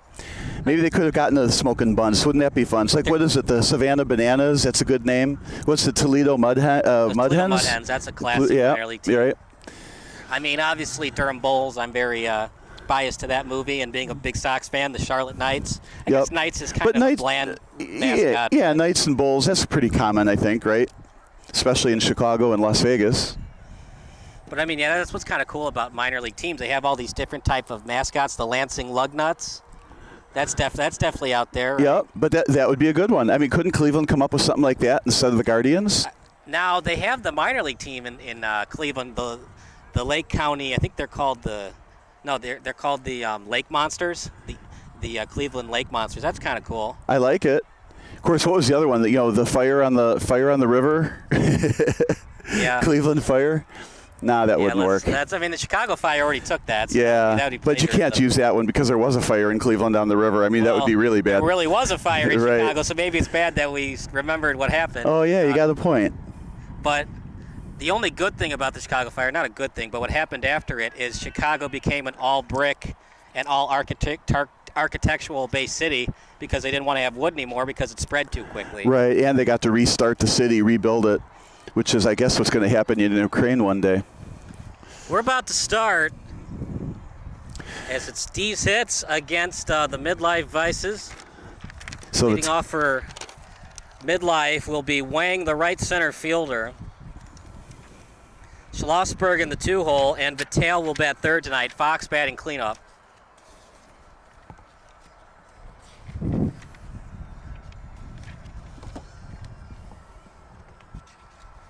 We will get a little tighter so you can see the screen, but we want to give you a nice wide shot as well. It's very sunny today, so if you see some glare from the screen, that's not by design. That is what's actually happening here at beautiful Community Park West. We're at Field 1 between MLV and Deez hits. Did we talk about the strike count? Always starts with an 0-1 pitch? Count, yeah. Right. No 1-1 count. Right. So 2 fouls, you're out. So it's harder to walk in this league, and I think they do that on purpose because some teams will abuse that. You only need 3 pitches for a walk if you do 1-1 counts. Yeah, right. They want the league to hit the ball. I get it. Like, you want to win that cool jersey. The easiest way to do that, 3 walks and a grand slam. But you also want to have fun, and nobody wants to watch slow pitch walks. Right. And that's what's exciting about this league. I guess we were talking to the commissioner earlier, Adam Downing. Yeah. He was telling us that this league is only a couple years old. Started it during COVID. Now it's just exploding with people that want to play. And I guess they draft different teams every year. So if you're on one team this year, you're on another team next year. I really like that idea because what used to happen in these leagues is a team gets really, really good, nobody can beat them, and then nobody wants to get in the league after a while. The league kind of goes belly up because you got one team that nobody can beat. Here, every year it's going to be a different group of guys playing with a different group of guys. What a wonderful idea. I mean, there was nothing. They had nothing else to do, and then COVID happened right during the middle of summer. So these dads had some extra time on their hands. They were either laid off or they were working from home, and they had some extra time, and they had their friends who had nothing to do, and they started this league. Obviously, it's a play on the famous movie, The League of Extraordinary Gentlemen. Now they're called the League of Very Ordinary Gentlemen, so it's kind of a cool But what a great name. I mean, again, just the creativity behind that name, the team names. I just love that they're called that because the movie got mixed to negative reviews. So so it's a play on the word, play on the movie, and the movie wasn't very good. Well, and I have to confess, I didn't see the movie, but I do like the name. Why you didn't see it? No, I don't know. Maybe probably the reason was I was lazy. No, I think you saw it on Rotten Tomatoes, and you're like, oh, nope, not worth my time. What's your rule? If it's below 70%, you're not going to see it? I just look at movies I like to see. I don't look at Rotten Tomatoes. Are you more of an IMDb guy? IMDb? Yeah, IMDb.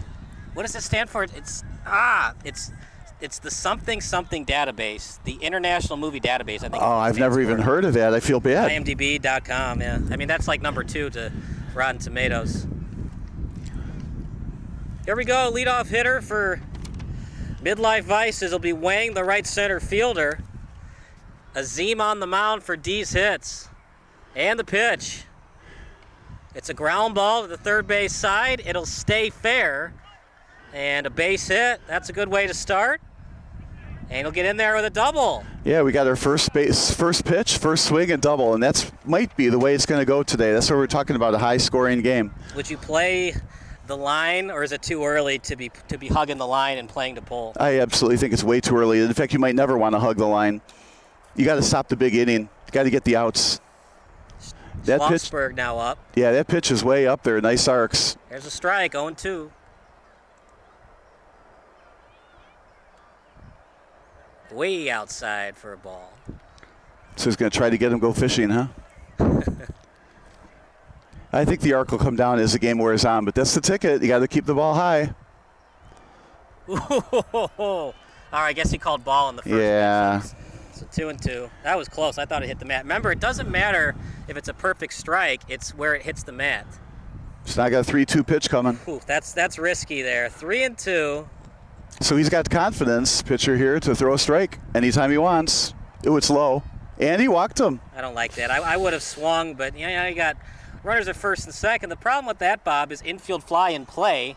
So any fly ball doesn't really help you unless you get it to right field, because if it's hit to, well, here's the other thing. There's no straight center field.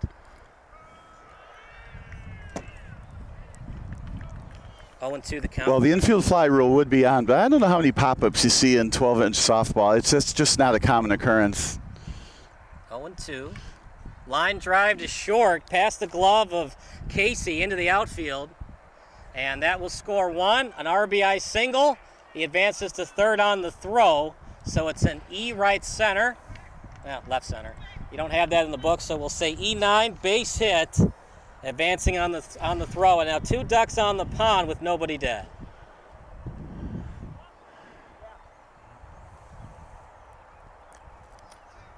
Those ducks are at second and third, not first and third. That would be just 1 duck on the pond. Runner is on the corners. That brings up the cleanup hitter and Fox. First base open, but with nobody out, I think you just got to attack. Oh, keep hitting, lefty. Well, I meant for the defensive team. You don't have to pitch to him if you don't want to. And that's what's kind of cool about this league, because it's not 1-1, it's 0-1. The pitcher has more of an incentive to want to attack the hitter when first base is open. Like any league, you got to throw strikes. You don't want to walk anybody at any time. 3-1 the count.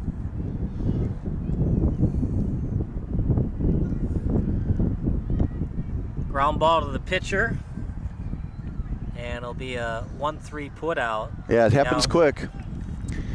He tossed it underhand to first base, and the runner almost beat it out. You got to get that throw over there quick. 60 feet, you can run it down pretty quick. Now the outfield is really deep. I mean, here we are. Left center field is at the fence. Runners stay at second and third. 1-0 Midlife Vices. 0-1 count. Oh, this could be double play ball. Clement. Well, there's nobody on first. Sorry about that. Got him at first. It's a 2-man crew. Run scores. It's a 6-3 RBI ground out by Clement. And Schlossberg scores. Vitale to third. That's exactly what you want, though, Bob. Runners at second and third. Now you got a runner at third, and you're only down 2-0.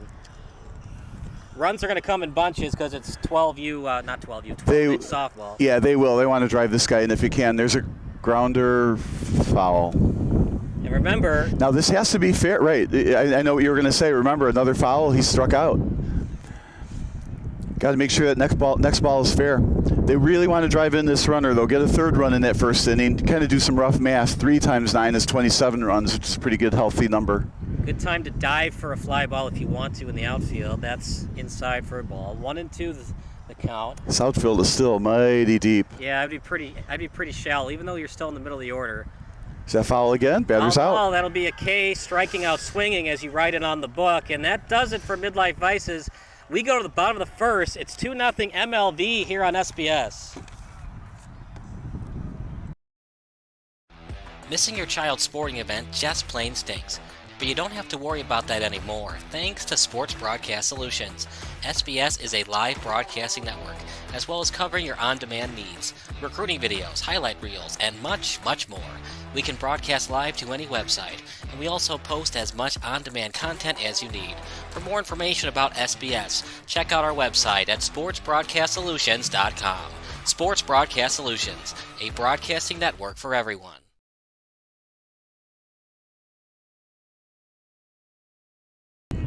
Back to the action here in beautiful Community Park West. I'm Kyle Smith alongside Bob Bilsway and our excellent videographer, Chris Angela. Bob, we just have the fun job. Chris Angela, he's the real MVP, on the ladder tonight filming for us. Boy, isn't that the truth? You know, on the ladder over the 10-foot fence in left center field here. All we have to do is announce and keep track of who's up and if there's a runner on first or not. Once again, the defensive alignment for Midlife Vices. Schlossberg at short, Wang in right center, Vitale in left, Clement in left center, McGee at first base, Canalia at second base, Elder at third base. Leading off for Deez hits will be Kevin Casey. One of the best players remaining in the tournament, that's Holtz-Cedar, the left center fielder. And Deez Hits, their manager, they like to go with the Chris Bryant, the Joe Madden type of analytics, Bob. They like to put their best hitter in the 2-hole so he gets more at-bats. I always like to, I mean, I get the lineup where you have your leadoff hitter and, highest average, your second hitter that kind of hits and runs them along. I just put your top average first, put your second top average second, just go down the line. That would be me. There's no analytics that say, even though I love the White Sox and the way they won is Tadahito was good at getting Podsednik over to third base, right? If Podsednik stole second and then Jermaine Dye, the 3-hole hitter, would drive him in. There's no analytic that say you need to have great batting averages and on-base percentages, your number 1, number 2 hitter. You just got to find ways to go from 1 through 9 consistently with base hits and walks. And Casey, you said, was up. He just took a walk, and so he'll be at first base. But his batting average was 767, on-base percentage 825, and here he got a walk. Anyways, just outstanding hitter. Bob, I think that they should use wooden bats. What do you think? Aluminum bats for softball? I didn't even. Wooden bats instead of aluminum. Yeah, I didn't even think twice about it. 2-1 the count. I think you want to use aluminum bats because you just don't want to have all these broken wood bats all over. Well, are you going to get that many broken bats since you're using a softball instead of a baseball? Yeah, I think so. 3-1 the count. That ball's heavy. Another walk? Don't do it. Now that's not good. That is not what they want. Do not walk runners. Here's the problem with that, Bob, though. There's no time limit tonight, but you can't start an inning after 10:59 because the lights go off at 11. Right. So if each team tries to do the walk thing, we might not play 9 innings tonight. Ground ball to the second base side. The 4-6 put out. They can't get the double play. It's FC 4-6 if you're scoring at home. What is going on? Well, the time has been called now.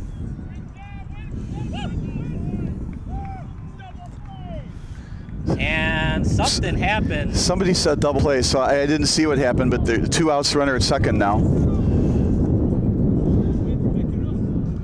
Let's just say that was some stellar defense to get a double play out on the video ourselves and see how that double play happened. Now I'm confused because didn't they get this is driven. Driven into center field. Well, that's not fundamentally sound. You don't want to catch the ball on your back foot, but he catches it nonetheless. It's an F. We'll call it an F10 because he was in right center instead of right field, and that does it for the bottom of the first. It's 2-0 MLB here on SBS.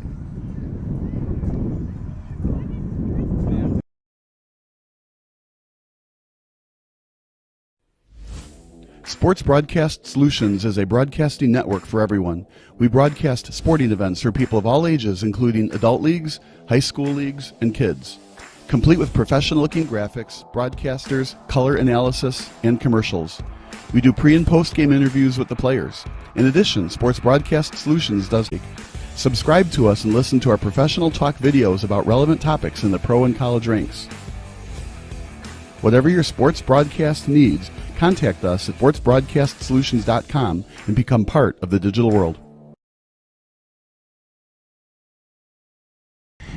2-0 in favor of Midlife Vices. We're in the top of the second on SBS, the broadcasting network for everyone. If you have any questions about SBS, go on our website at sportsbroadcastsolutions.com or go on our YouTube channel at Sports Broadcast Solutions. Yeah. And your favorite high school, college, or MLB memory, just text it over to 330-957-7653. The text line is open tonight until the 8th inning. That was a very fortunate double play there. Anytime you can get 1 out, it's good. It keeps the score down. But getting 2 outs on the same play, and it's, we didn't see the play. Can't wait to replay it. But maybe an overreach by the base runner there that caused that. Because I was confused because they went to second and there was a runner at second. It gets confusing too because they're not wearing helmets, so it's kind of hard to tell who's on the bases, who's not on the bases. The old days of baseball when they didn't wear helmets. Slow-moving pitches, they all are. Third base side, base hit. Well, isn't this when we say the guys with the gloves, they're in the field, and the guys without the gloves are on the bases? So base hit to open up the inning. Maybe they could have a special 16-inch league, because I would like to see some of these guys play 16-inch without the gloves on, and who could really crank that ball out of the ballpark. I don't know if you can with 16-inch. You got to have a really big power hitter. This ballpark would be tough to do. First pitch is outside for a ball. Turner at the plate, Lynch on deck, Veit in the hole. Here's the pop-up we were talking about. Little F6 for the first out of the inning. Yeah, Turner easy out. Put out. That'll bring up Lynch, the first baseman, wearing number 14. Midlife Vice is actually in the regular season at a losing record. Line drive to left field. It'll barely get to the gap, and he'll first and third him. So runners on the corners, less than 1 out. A good base hit by Lynch, and they're in business. Decision time. Even though it's early, Bob, you don't want to keep up giving runs. Corners in, or do you want to have them play back? I'm playing everybody back. Just get it out. You give up a run on every out, just about. Get that out. You don't want to give up anything easy. Those are 2 nice line drive base hits to start this inning. 1-1 the count. Another underhand pitch. Line drive right side. Actually, it's a pop up to the catcher. Yeah, pop up to the catcher. See, we're behind the action, so it's hard to tell. Right. But the point there is 2 outs, first and third. You get this hitter out, you've gotten out of another inning. They'll bring up Peschke, number 50. He started off on the bench tonight. Now the outfield is nowhere near as deep as before. Ground ball should be an easy out. That's easy to say. It's a little infield hit, isn't it? Did the runner hold? It's a foul ball, Bob. Aren't we the professional announcers? The ball's foul. You know, Bob, it's tough, though. And it's 0-2 on the count. And, look, you try to do play-by-play from left center instead of behind the catcher. It's a completely different angle. Ground ball to the pitcher. Just about the same play. One hopper. Now that's legal, Bob. You can run through the baseline. You can't deliver it with the shoulder. That's his baseline. So if the first baseman had dropped the ball, that's a live play. That's his baseline, not the first baseman's. Yeah, this was just a really bad throw from the pitcher to first place. Should be to first base. Should be a line drive, not in the dirt. Pulled the first baseman off, and unfortunately he was in the baseline, and thank goodness the runner wasn't Pete Rose and pulled up and didn't clobber him. So Azim with the bad throw, but Casey stays on the bag for the putout. Sorry, that's Lynch at first. And so we'll go to the bottom of the second. Midlife Vice is up 2-0 here on SBS.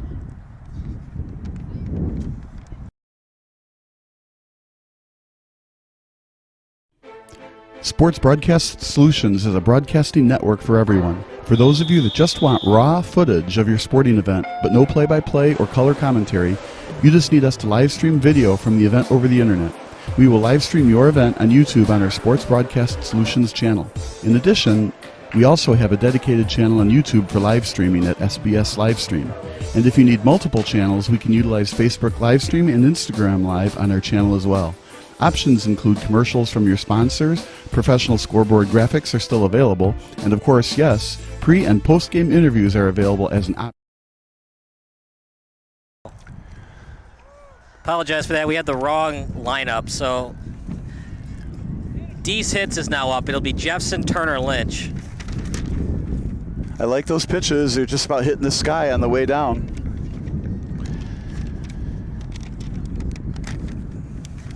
Another good pitch. Ground ball to the shortstop. That's a hit. That was a really tough hop. Only one that would have been able to make that play. Might have been Tulowitzki when he was healthy. So we have a generous scorebook double. You think that's an error? I mean, that was a really tough ground ball to short. I don't think I'm saying it's an error. I'm just saying it's a generous hit. But he's on second base. You hit it hard enough, it goes through the infield. Call it an interesting double. Ozzie Guillen might have had it. Hit the mat. Turner up, Lynch on deck, Veit in the hole. Ground ball, it's going to go foul on the first base side. 1-2. A beautiful night for softball.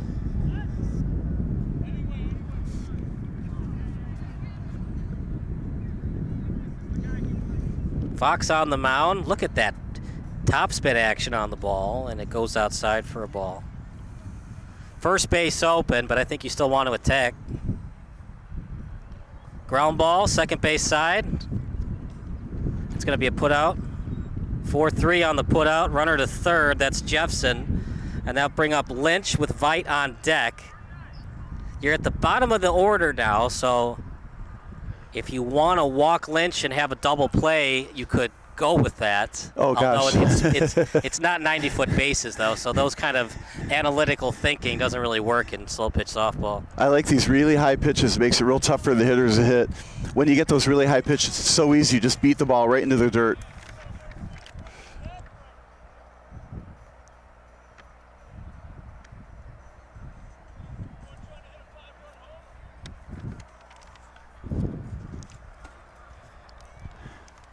Next pitch, a lot of arc on that ball, but right. it's A lot of backspin as well.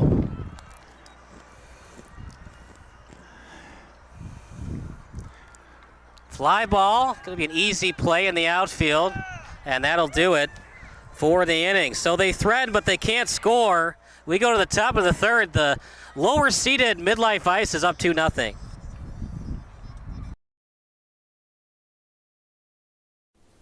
Sports Broadcast Solutions is a broadcasting network for everyone. At SBS, we offer a professional broadcasting experience for the non-professional athlete. Just like the pros, we offer everything for you. Play-by-play commentary. A no-hitter at Kane County Stadium. 15 strikeouts, 1 walk, 1 error, and that's it. Color commentary, highlight reels, recruiting videos, and much, much more. Unlike our competitors, we zoom in on the action and always have a live scoreboard with a live time code. If you're ready to have your next sporting event feel like CBS Sports, then make sure to call Sports Broadcast Solutions today. Our phone number is 330-957-7653, or you can go online to sportsbroadcastsolutions.com. SBS, a broadcasting network for everyone. Now. Back to the top of the order will be Wang, Schlossberg, Vitale in the top of the third. No pitching changes. And Bob, it's like an actual baseball game today. It's 2-0 going into the third. Yeah, and what I like about it is it's like Burley is pitching. That gets the ball back on the mound, throws another pitch right away. There's not like a 30-second delay, and the pitcher goes through a whole system of things before he finally throws another pitch. So it goes fast. And of course, the adding 0-1 count to start with everybody. It's a fun game. You get to bat it, you hit it, you run it, and the game moves on. They play all 9 innings. It won't take that long unless you score 21 runs. Inside for a ball. If you're just joining us, Wang doubled and scored. Schlossberg behind him. He walked. And then Vitale with a base hit. RBI ground out by Clement. That's where we stand right now, 2-0. And the outer part for a ball. Remember, you start with an 0-1 count. Now it's 3-1.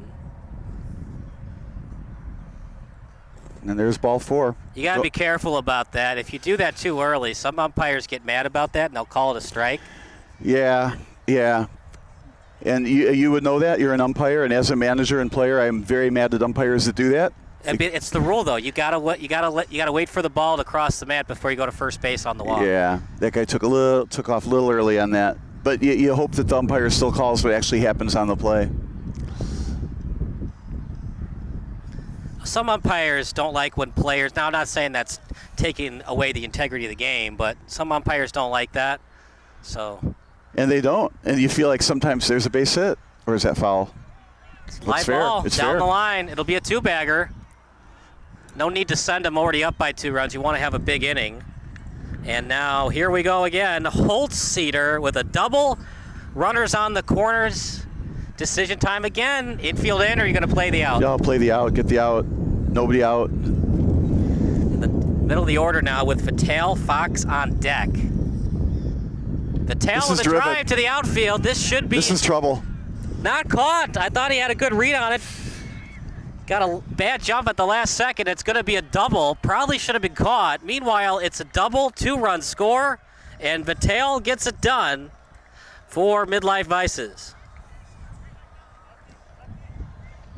I think that should have been caught, Bob. What do you? Well, that's exactly right. He took a line in, and the wind carried it, and he misjudged the wind, so the wind took it over his head. I suppose on a non-windy day, he did take the right line, but because of the wind, he went in and it went over his head. Unfortunately, not a good catch. That's Holtz-Cedar. Now the pitcher's moving the outfield around a little bit for this next hitter, lefty. Now Holtz-Cedar will play true center. You get to have 4 outfielders. But because there's 4 and you can't play straight center, Bob, the box is always open. A base hit right to center field can be a double. Past the third baseman, it goes past the glove of Story into the outfield. played by Ward. Another base hit and another run. Make it 5-0. How about that? If you went to Vegas and you bet on the lower seed at 3-1 odds, you're looking good right now. In fact, they might be 10-1 odds. Well, and I really like the way the pitching is going too. I mean, it's a shutout so far. Obviously the bottom of the third. It's only 2 innings. He shut him out for 6. I know, but it's 6 outs for the home team. The pitcher's done a great job. So the 5-run lead and a good pitcher, a couple more runs. It's looking real good. If you're scoring at home, that's an E4. He's going to try to score. Play at the plate. He scores from first base on an error. That's an unearned run, as Clement will stay at first, and maybe time to talk it over with your defense. Your team now trailing 6-0. Some very aggressive base running, which is what you should do. Wang, our player of the game thus far, he has 2 runs scored in the leadoff spot. 6-0 Midlife Vices on the outer part for a ball. Remember, you need 4 balls for a walk. That's why we haven't seen a lot of walks tonight. It's going to be a fly ball, third base side. Foul ball. Not caught. 1-2. Either you swing and miss or you foul it off. Either way, it's a strikeout. Or it could hit the mat. You don't swing, and a K, backwards K. But MLV sure is turning around a 43-19 loss with those 6-0 lead here. Another driven ball. This is not an easy catch. Field. That's a hit because they don't play straight center in this league. That would have been a line drive 8. As that's going to be an error.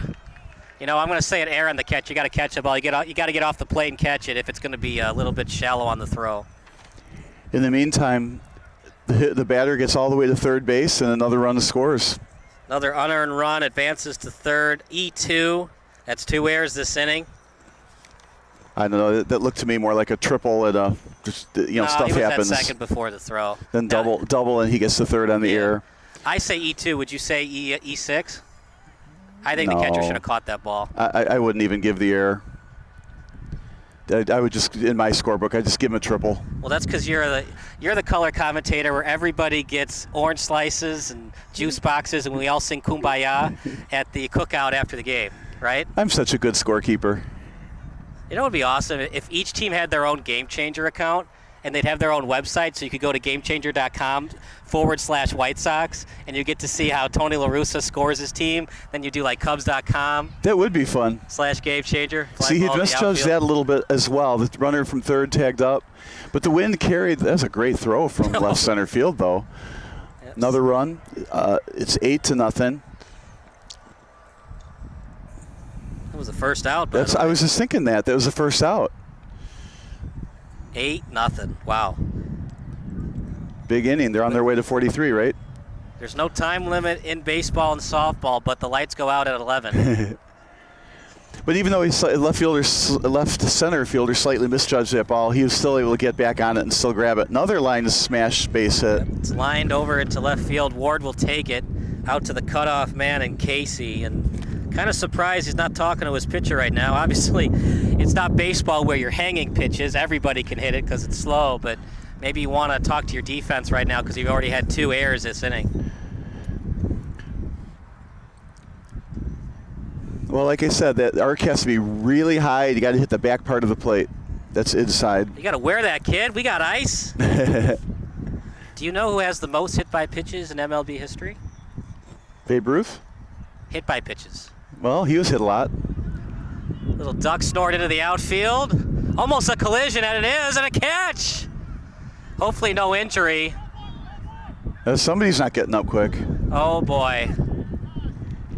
Oh, boy. You hate to see it. At the end of the day, Bob, this is about having fun, and injuries, you hate to see it at any level, even slow pitch softball. Well, they turned that into a double play. The catch was a fantastic catch made by that same left fielder, the same left center fielder that misjudged the earlier double. Made a fantastic catch here. The left fielder rolled over his back. He rolled over some more and stayed on the ground for a while. In the meantime, the runner just kept running or didn't know if he caught it, stayed somewhere else, and it took him a long time to get that throw back into the infield. It was like a relay from the shortstop back to the first baseman to the pitcher or something like that. It took a long time before they got the double play, but indeed the double play ends the inning. We go to the bottom of the third, and it looks like that the left fielder and Ward is going to be all right. We will keep an eye on that. We'll have our field reporter and Carly take a look at them. But for now, bottom of the third, Deez hits. They got to get some hits soon. They're down by 8 here on SBS.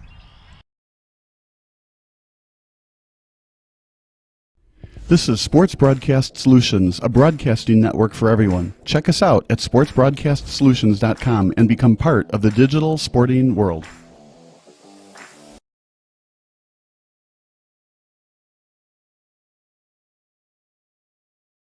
There you go. Bring it back. No, bring it back. 8-0 the score, bottom of the third. Each player starts with an 0-1 count. Not time to panic, Bob, but you're not liking what you see on defense. A couple of errors and some good base hits by Midlife Ices, and the higher seed Deez hits. They're down by 8 runs. They need 2 grand slams to tie it. Yeah, to me it's all about the pitching. The MLV pitcher is throwing nice high strikes back end of the plate like they need to, and Deez hits are just struggling with getting base runners. So it's right now just a wonderfully pitched game. Pesky, Chang, Lewitt, and Story are up for Deez hits. It's off the third baseman. Chance at first. Did they get him? They got him. They got him. It's a terrific play. So there was no double play.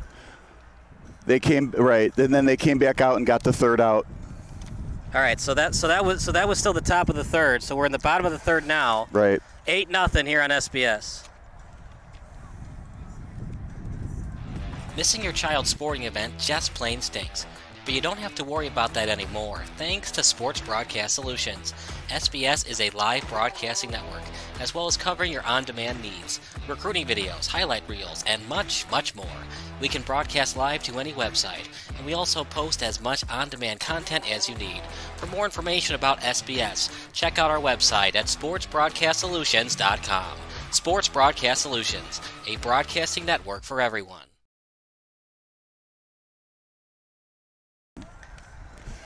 Back to the action. Apologize for that. Yeah, thought we strange. had a double play, and then the umpire was like, no, we got to the bag in time. And they had to get one more out, and a great defensive play to get him out.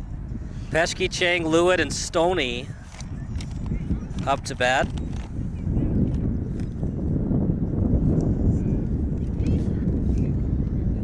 Well, no time to panic. You play 9 innings, but they've been shut down at the plate. You look at the game changer, a leadoff walk, a leadoff double. That's it.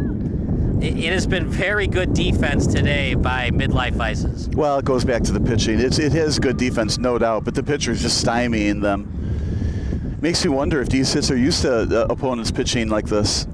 Fox on the mound. He's their cleanup hitter and also their pitcher. He's pulling the slow pitch softball version of Shohei Ohtani.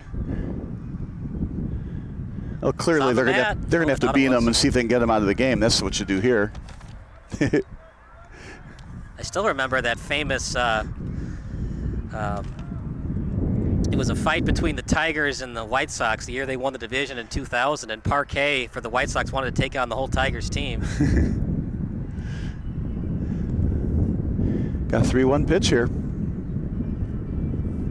3-1. He's in the catbird seat. Ground ball to third. It's a Oops. free hopper and an E5. Well, at this point, you're down 8. You will take base runners however you can get them. That's right. This time they finally it was not a clean hit. So if that was picked cleanly, it would have been an easy out. It's interesting because it's not 90-foot bases, so little 3-hoppers like that are no guarantees with 60 to 70-foot bases. Well, especially if you bobble it just a little bit. Boy, the wind is kicking in and it's blowing out. So hopefully the microphones aren't picking up too much wind, but it's definitely a wind that's blowing out of the park here. Fox working on a shutout. Good topspin on that ball. It's amazing, and that ball went over the fence. In height. It didn't literally go over the fence. Yeah, that'd be a ball. Ground ball to Fox. I don't know about that, but he gets the out. They get the double play because Chang couldn't get the piano off his back. Oh no. I'm sorry, Bob. That should not, that at the very most that should be a fielder's choice. 1-6. There's no way that should be a double play on 60-foot base. A piano off his back. Look out. Parquet's going to come out here and have some words. It looked like it was Canerco running to first. You got to hustle, man. That was a nice play by Fox, nonetheless. I was saying, don't go to second. You're up by 8 runs. Just get the lead out at first. But they turned the double play, so don't listen to me anymore. Well, and while it was happening, I thought there was a hesitation by the relay, and he still got him. Well, I mean, up by 8, if you have a throwing error, he gets to second, you're up. It's not great, but you have 8 runs to work with. So you can try to force that double play. But here again, superb defense. You've got 2 double plays today, including the first inning. We don't even know what happened. Ground ball to Fox. Right back to the pitcher. To the other side of the glove. It's an E1. They have a chance to get him. Just in there. You got to get down, kid. Get dirty. Here again, the underhand throw to first base got the pitcher in trouble. You got to turn and throw it. I know you feel like you don't have enough time, but you make up for that time by throwing a rocket to first rather than a slow underhand ball. In this case, over the first baseman's head. Know the score. You can always eat it. Him being at second's a lot worse than him being at first up by 8 runs. You would never eat that ball. It was right back to you, one bouncer. For you sure, throw it but to if first. you can't get the grip, I'm not saying it's a great thing, but it's better than him being at second base on an E1. Well, anything's better than him at second base on an E1, right? And that's the difference when it's 4-0 versus 8-0. They need 2 grand slams to tie it. Him at first base isn't as a big deal as him at second. Now a base hit makes it 8-1. And they start to, get back into the game slowly but surely. Well, we're going to give him a little latitude on this. This pitcher is absolutely terrific, and so if he makes an error in his own defense, well, this is going to be a ball 4. Got to do that. I'm sure that Midlife Vices don't like it, people on the bench, but that's part of the game, and you got to find a way to get in it. These teams have worked hard. They paid their entry fees. They played a long season. A couple of walks here and there in a championship game, I'm fine with it. I just don't like a lot of walks when it's 30 degrees outside in April. Yeah, right. It's a beautiful day for baseball, speaking of that. Beautiful day for the White Sox to blow it in the 9th inning. Yeah, I didn't even bring my windbreaker today. 1-1 the count. Do you like the movie Rookie of the Year? I don't remember seeing that. With Henry Rowan-Gardner? You never seen it? I don't think I saw it. Well, I brought it up because the movie ends. Henry can't throw the ball anymore. He can't. He threw it. He could throw it 99 miles an hour. Then he has a shoulder problem and he can't throw it. That's another walk. That'll load Yeah, you just can't. You got an 8-0 lead. You cannot walk the bases. Here's the problem, though, Bob. That's really a strike in baseball, but in slow pitch softball, it's not because it didn't hit the mat. Well, maybe, yeah.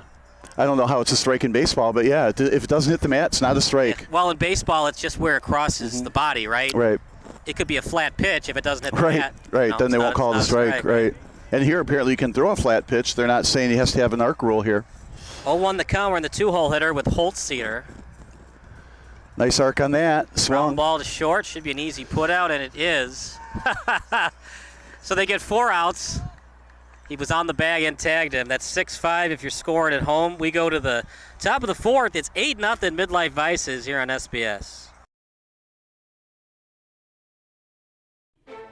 Sports Broadcast Solutions is a broadcasting network for everyone. For those of you that just want raw footage of your sporting event, but no play-by-play or color commentary, you just need us to live stream video from the event over the internet. We will live stream your event on YouTube on our Sports Broadcast Solutions channel. In addition, we also have a dedicated channel on YouTube for live streaming at SBS Livestream. And if you need multiple channels, we can utilize Facebook Livestream and Instagram Live on our channel as well. Options include commercials from your sponsors, professional scoreboard graphics are still available, and of course, yes, pre- and post-game interviews are available as an option if you want. We've been working really hard this whole summer and stuff. Whatever your sports broadcast needs, we are at sportsbroadcastsolutions.com. Check us out and become part of the digital sporting world.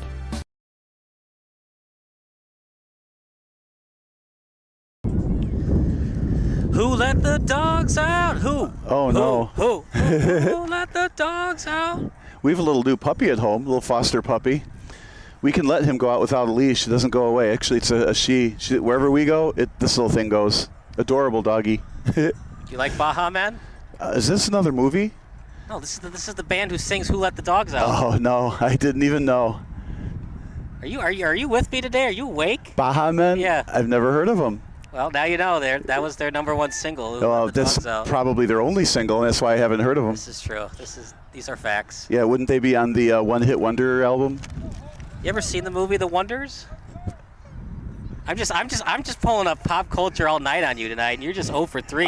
No, this is going to be 0 for 4. I think I get a walk. The players are getting the walks, you're getting the walks on the pop culture references. in there by Azim. They might have gone to the bullpen too. 50 now on the mound. 12-man crew tonight. Pop up to third, caught for the first out. Top of the order. Nope, Lish at the plate now. Doesn't look like it. I think this is the leadoff man. I remember the red T-shirt. Well, I got lost because they're going so fast they don't have jerseys, so. Yeah, so we're back to the top of the order. One out, nobody on, ball one. I like that top of the order guy in red. You can always tell when the top of the order comes up. He already has 2 runs scored today. Good hitter. What'd you say his last name was? Wang. In right field, right center.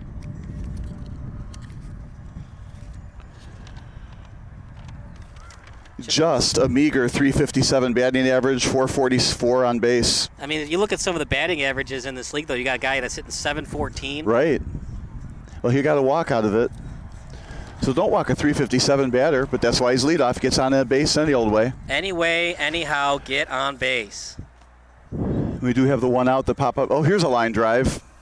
Line drive to left. Yeah. Charge the ball, throw to third. Second, I mean. I think they're going to have to start playing shallow, Bob. It's dying on the grass a little bit. They're going to have to start in shallow. If it goes over your head, does it really matter? You're down 8-0. You got to keep things ahead of you and maybe get some diving catches to help out your pitcher. Yeah, it was always mind-boggling to me when the outfield is like on the warning track. They only have to go back 5 steps and touch the wall, but every hit in front of them lands. That's a high pop-up, well-driven, but should be caught. Should be an easy catch, but it'll be a sacrifice. Oh my goodness! He dropped it. Oh my! Brant Brown style, dropped it in center. That's going to score 2 runs. Does that break the shutout? No, that's 2 more runs. Yeah. Holy moly. Easy catch. This is, like you said, Brant Brown style, right in his glove and out of his glove and on the ground. Probably feels terrible. And he couldn't do anything with it. Runner's probably going to get to third base because it's 60-foot bases. So what he was trying to do was catch it quickly and crow hop it to third on the throw. Yeah, you just got to make the out. Just got to get the catch. I do think the wind played in a little bit of an effect. Here's another driven ball in the center. That got by him also. It's another, didn't touch his glove, so technically not an error. But the analytics, his ultimate zone rating will go down. In the meantime, another run, making it 11-0. So it's a very friendly double as I write it on the scorebook. It's 11-0 Midlife Vices. It's all MLB here on SBS. The 4th seed team cleaning up. Well, it's not over yet. The overweight lady has yet to sing. Ground ball to short. Infield back. They get him at first. Play at the plate.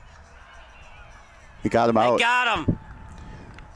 They get him at the plate, so it's 6-3-2 if you're scoring at home, but the damage is certainly done. 3-run score. We go to the bottom of the... It's Midlife Vices 11. Deez hits zip here on SBS. Missing your child's sporting event just plain stinks. But you don't have to worry about that anymore, thanks to Sports Broadcast Solutions.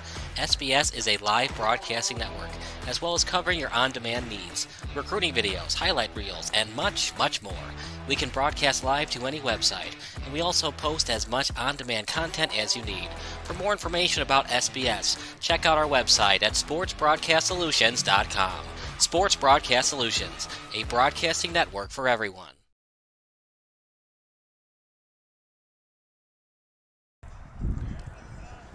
Back to the action here at Community Park West. Kyle Smith alongside Bob Vilsway. Once again, you can text tonight your favorite MLB, college, or high school baseball memory. Just text 330-957-7653 as we're dealing with sunlight and some autofocus issues. And isn't that kind of funny? You said, text you. It sounds like it's real high tech, right? But all we're doing is sending the text to your cell phone. Okay, Bob, you don't have to tell them that. It's like when you tell your kids that Santa Claus might not exist. Don't ruin it for them. So text Kyle. Let us know what your famous or favorite memory is for playing softball in your history. I know for myself, I sure played a lot of softball games.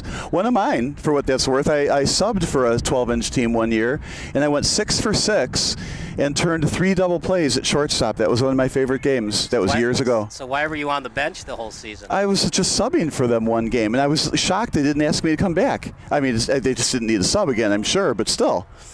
Now, were you actually 6 for 6? Or did you actually go 0 for 6 and you dreamed going 6 for 6? Oh, or maybe perhaps I went 6 for 6 and there were 6 errors.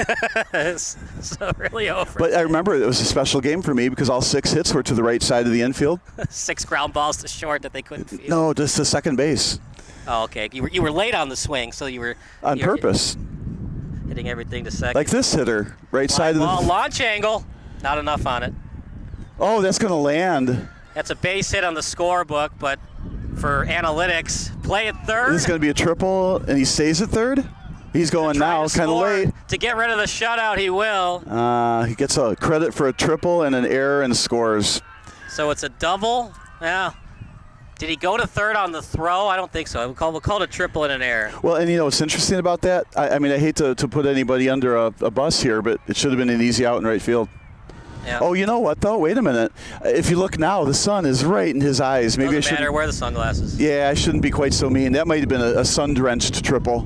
Nobody on third. And that sun was right in his eyes on that catch. He probably never saw the ball. As Bill Belichick would say, Bob, no days off. No excuses. Take the catch. Bases cleared here in the bottom of the fourth. It's an 11-1 score. That brings up the cleanup hitter in Ward. He flew out to right his first. Well, they could time just up. do that 11 more times and tie the score, right?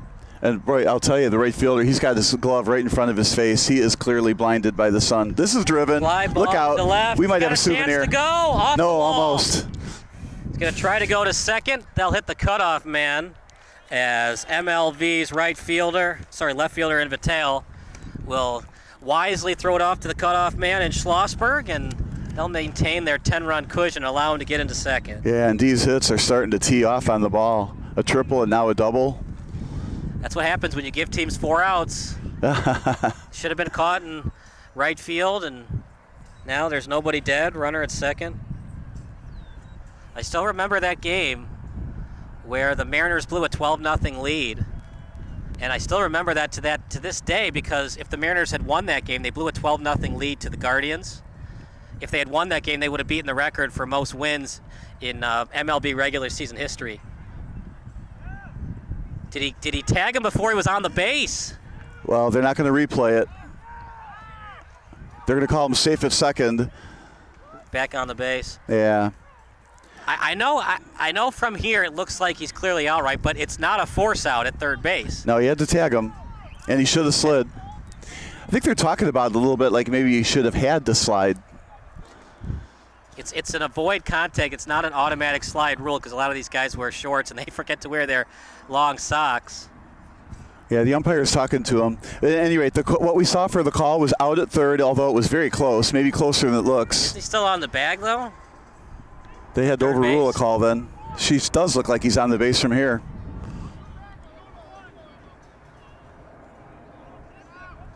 He's staying there, isn't he? I sure didn't think he tagged him.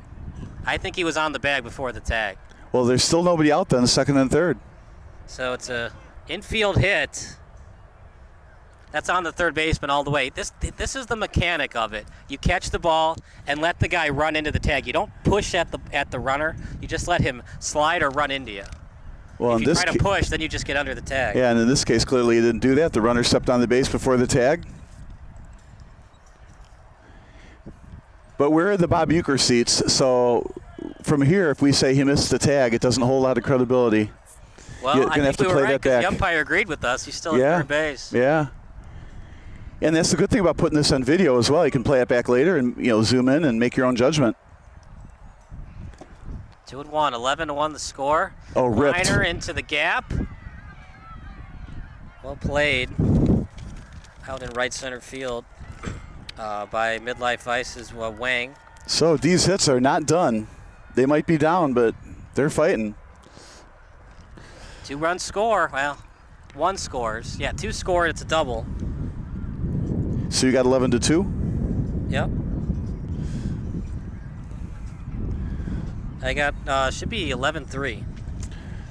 2 runs came in on that. Yeah, because they had runners at second and third. Okay. 11-3 the score. That won't get hit. Ball 1. We do have game changer running as well. as both teams should be using it. There's Midlife Vices and Deez hits, so we'll double check, but we have 11-3 on ours. Outside for a ball. It's 2-1. Vide at the plate, Peschke on deck, Chang in the hole. Oh, don't put more runners on. Now, MLV's pitching has been fabulous today. Now here's the thing too, Bob. You Just know walked 'em. that now this is why they also started the game at 7, not 8:30. So if you want to take walks all night, in theory, you can. Remember, you still got to play 9 innings and extras. We have to have a champion. So just because you get a lot of walks doesn't mean it's that good of a strategy for Deez hits, because they might not have enough innings to come back from that 11-run deficit. Ground ball, shortstop side, and they'll get the force.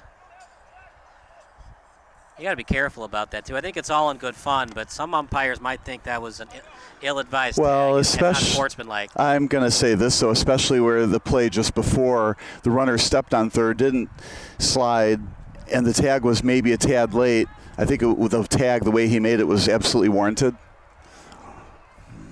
And frankly, it wasn't too much of a push. 6-5 on the putout. Got a strike, 0-2 now. Well, that was the first out of the inning. Hit to the right side. Fly ball into left field. As the sun's now in our eyes. Foul ball. 0-2. Now foul ball. Is that another strikeout on 2 pitches and 2 strikes? He's getting another bat. Well, is this a new batter? Looks like a different batter to me. So that'd be a strikeout. That'd be 2 outs then. Louette at the plate. He reached on an E1 back in the previous inning. Outside for a ball. If you're just joining us, airs and doubles and triples have allowed Deez hits to make this somewhat of a game. Fly ball into left. That's driven, but nice catch. Stayed up there too long. And the left fielder in Midlife Vices, Vital, able to make the catch, and that'll do it for the inning. We go to the top of the 5th. It's 11-3 Midlife Vices here on SBS. Sports Broadcast Solutions is a broadcasting network for everyone. We broadcast sporting events for people of all ages, including adult leagues, high school leagues, and kids. Complete with professional-looking graphics, broadcasters, color analysis, and commercials. We do pre- and post-game interviews with the players. In addition, Sports Broadcast Solutions does highlight films, including college recruiting reels, highlight films you'd see on sports news programs, and just simply highlight films for fun. Sports Broadcast Solutions also provides raw footage and live streams if you'd like. Subscribe to us and listen to our professional talk videos about relevant topics in the pro and college ranks. Whatever your sports broadcast needs, contact us at sportsbroadcastsolutions.com and become part of the digital world. 11-3 the score, top of the 5th. We hope you're enjoying this broadcast, brought to you by Sports Broadcast Solutions. I'm Kyle Smith alongside Bob Vilsaway and Chris Angela on camera operating duties tonight. It was 11-0, now 11-3, and you can't think about being up 11-0. You have to think about the score right now, Bob. Get back to business, get some more runs, play a little bit better on defense. Well, 1 run at a time is what they always say. You know, 1 base at a time, 1 batter at a time. You can't get it all back at once. Top of the 5th, as it's 11-3 in terms of MLV. It'll be Elder, McGee, Canalia.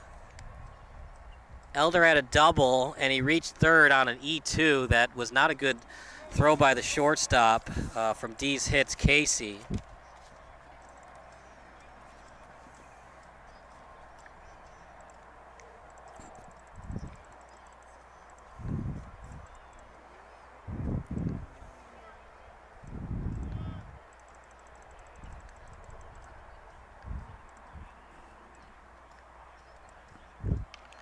Ground ball to third, 1 hopper and an easy play, 5-3 put out. Good job that time by Stoney over to Lynch to get the first out of the inning.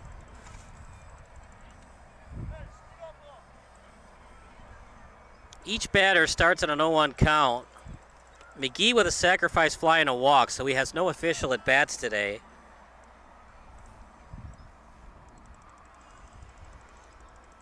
Canale is 0 for 2 on deck.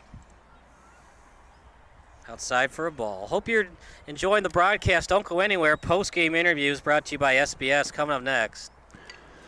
A nice grab. And actually got it off the ground with the catch. It's going to be a one-hopper, but great job at medium depth, able to make that catch.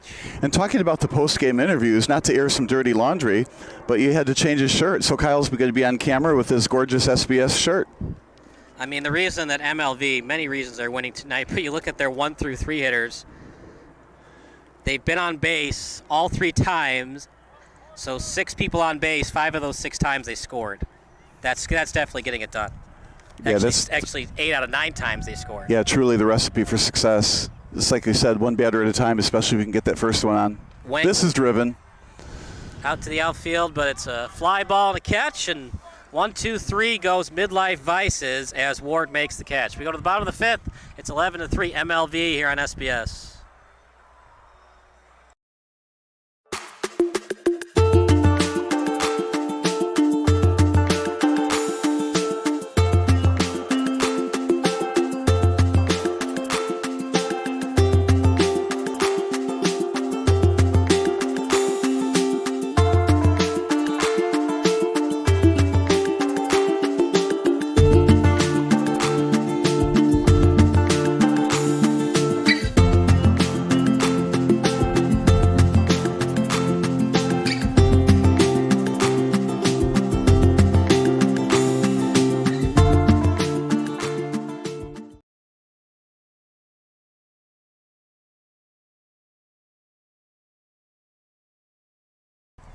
It'll be Louette, Story, and Casey, as we're going to give you his batting average in a second. We've got graphics tonight. That's brought to you by SBS.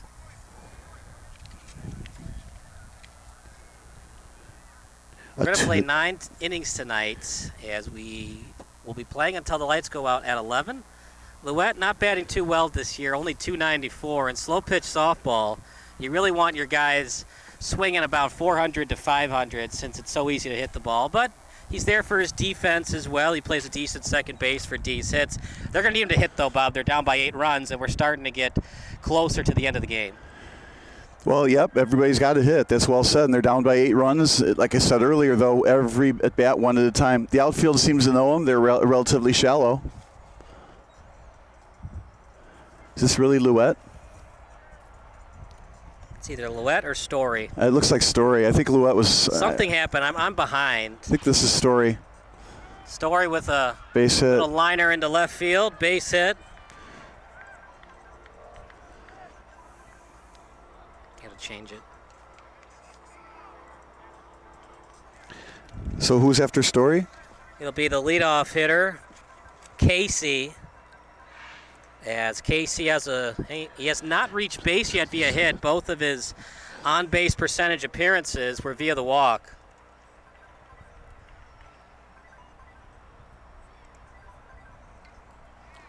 Little fly ball into the outfield, and it's going to drop for a hit.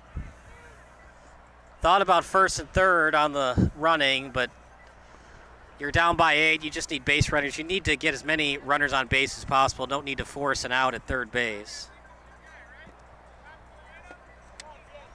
Yeah, it was. Now they're saying top of the lineup, Bob, so I think I was right the first time.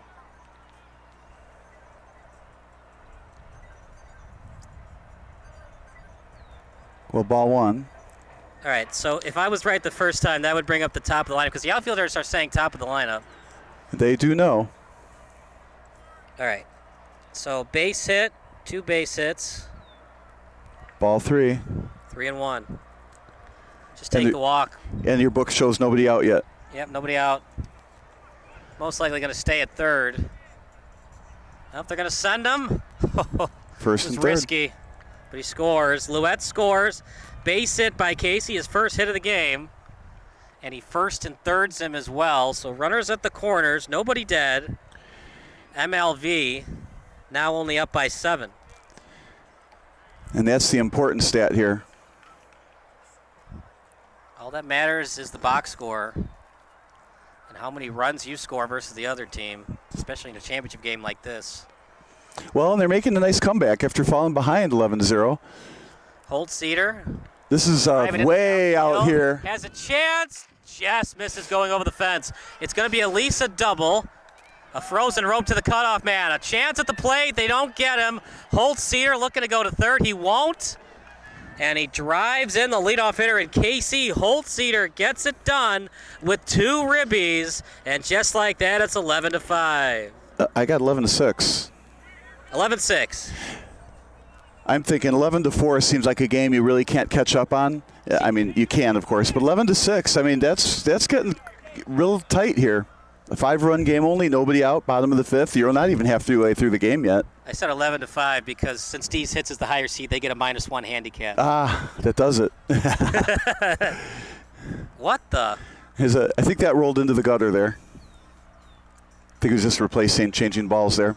So they're not going to count that a pitch, or what's No, I don't going think on? so. They're just switching baseballs or softballs. Don't let him quick pitch you. Call time. Fox quick pitching him. It's a liner. Oh, off the glove. I'm going to call that an error. You got to make that catch. He didn't jump. That's an E4, and it's costly. It's 11-7. Don't go anywhere. We have ourselves a ball game now. Sure do. I would have said it's off the top of the glove on that one. It's not an error. He couldn't jump any higher. Give him a hit. He's 6'3". You got to make that catch. It's also softball. It's not like it's a screaming line drive. E4. It also looks like they're swinging to right field a lot more than before. Now, the right fielder is still in trouble with the sun, but the sun's getting lower and a little less intensity. If the ball gets high enough, he's still to be able to get under it. But looks like these hits are starting to aim toward right field. Probably a good strategy. Surely the hits to the left side of the infield didn't work. So if you're Fox, would you try to spin it on the inner part, have him pull it? I think I just keep it high and deep still. I don't care inside, outside. Another Liner base to the right hit. Side, hits the gap. Boy, these guys can hit. He went to throw at third, hit him. Now you got second and third. If it was dodgeball, he would have been out. He would have been. We'll we play kickball during the day where I'm at, right? And they call that he got pegged. First base open. The problem with that is a grand slam ties the game. Yeah, 11-7. Second and third, nobody out. I think you got to consider getting some force outs, though. Helping out your defense, having a force at any base. Well, I wouldn't be putting anybody on base if that's what you're suggesting. Just try to catch the ball. Well, they can't, though, right now. So if the easiest way for them to get an out would be a force out, another ball. I think that would be the easiest way for the other team to score more runs. I mean, it's not a sound decision. There are pros and cons to each, but it's 3-1 now. Aren't you the guy that scalded La Russa for walking a guy in 2 strikes? It was weird because he got ahead of him 1 and 2. Why not let him finish the at-bat? It's a liner into left field, and it's foul, so that'll be a strikeout. No, it's a full pitch, full count, I think. Oh, that's right, 3-2. Yeah. It was nicely just early, or I don't know if early on the pitch. I guess that's what it was. Early on the pitch, pulled it foul. It was just that whole Arusa thing was interesting, though, because Souza got ahead of Turner 1 and 2. Why not let him finish the at-bat? It's a liner into the outfield. These hits are getting hits in a hurry. They send them. Chance at second. Did they get them? They did. Run scores, though. It's 11-9. Well, 2 runs scored. Well, we all knew the runner at third was going to score, but yeah, you're right. 2 runs score. So 11-9, no, 1 out. Bases are empty. So if they can get out of this inning with no more runs, they've got a 2-run lead halfway through the game. 11-9. The game started with 11 unanswered runs, now 9 unanswered by the home team. But I like what these hits are doing, though. They're just chipping away with hits. They're hitting really, really well right now. Everybody in the lineup. Inside for a ball. How costly was that not being able to catch it? At second base? Yeah. Well, it would have been a second out and 1 less run. It just really ignited this rally because it would have been an out at second with 1 out. Now 2 more runs score. See, there they go, right side of the infield again. These hits are doing the right thing, keeping the ball on the right side. They are making some line drives into left field, but I think what's opening this game up is hitting to the right side. So maybe MLV's defense on the right side of the field is not as strong as on the left. Runner just at first. Steady wind blowing out still. Just missed for a ball. I'm also wondering if now here we are in the 5th inning, maybe the pitching isn't quite as sharp as it started out. Early on, it was nice high arc, landing on the mat. Here, he hasn't hit the mat as much, and the arc is coming down a bit. Although that arc was up there. High pop up. To the catcher. Caught. Yep. So that arc was high, swung on it, and an easy out. I think that's the secret to this game. MLV's pitcher has to just keep that ball up high, and it's got to be in the strike zone. Runner at first, 2 out. Lish with the catch on the pop fly. Sits outside for a ball, 1-1. But now 1-1 with 2 out.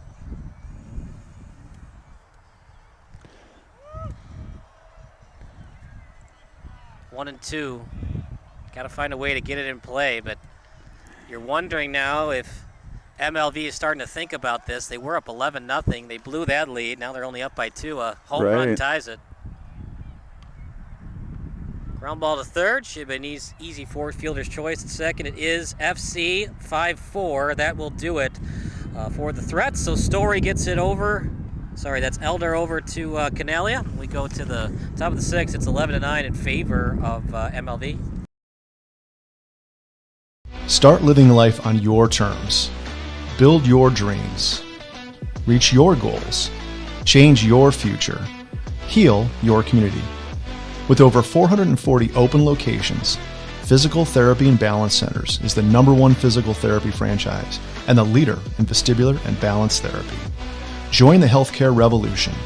To learn more about franchise opportunities, visit physicalfranchise.com.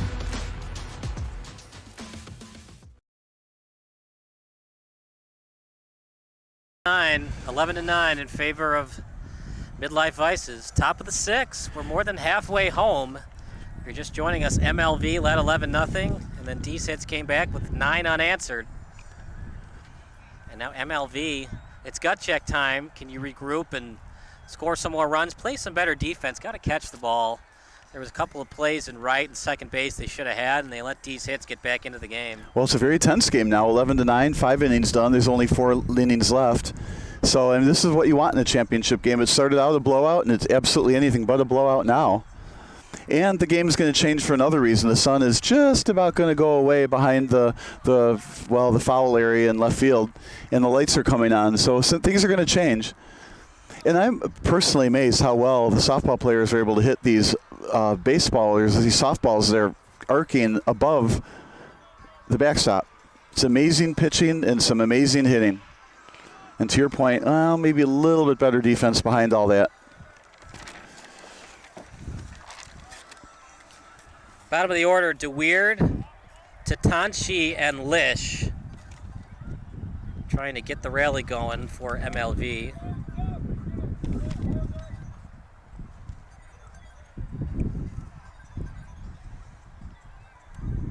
Now this is the unofficial one because I might be you know what, I think I was right the first time, but we'll go with this as DeWeird's in there for a ball.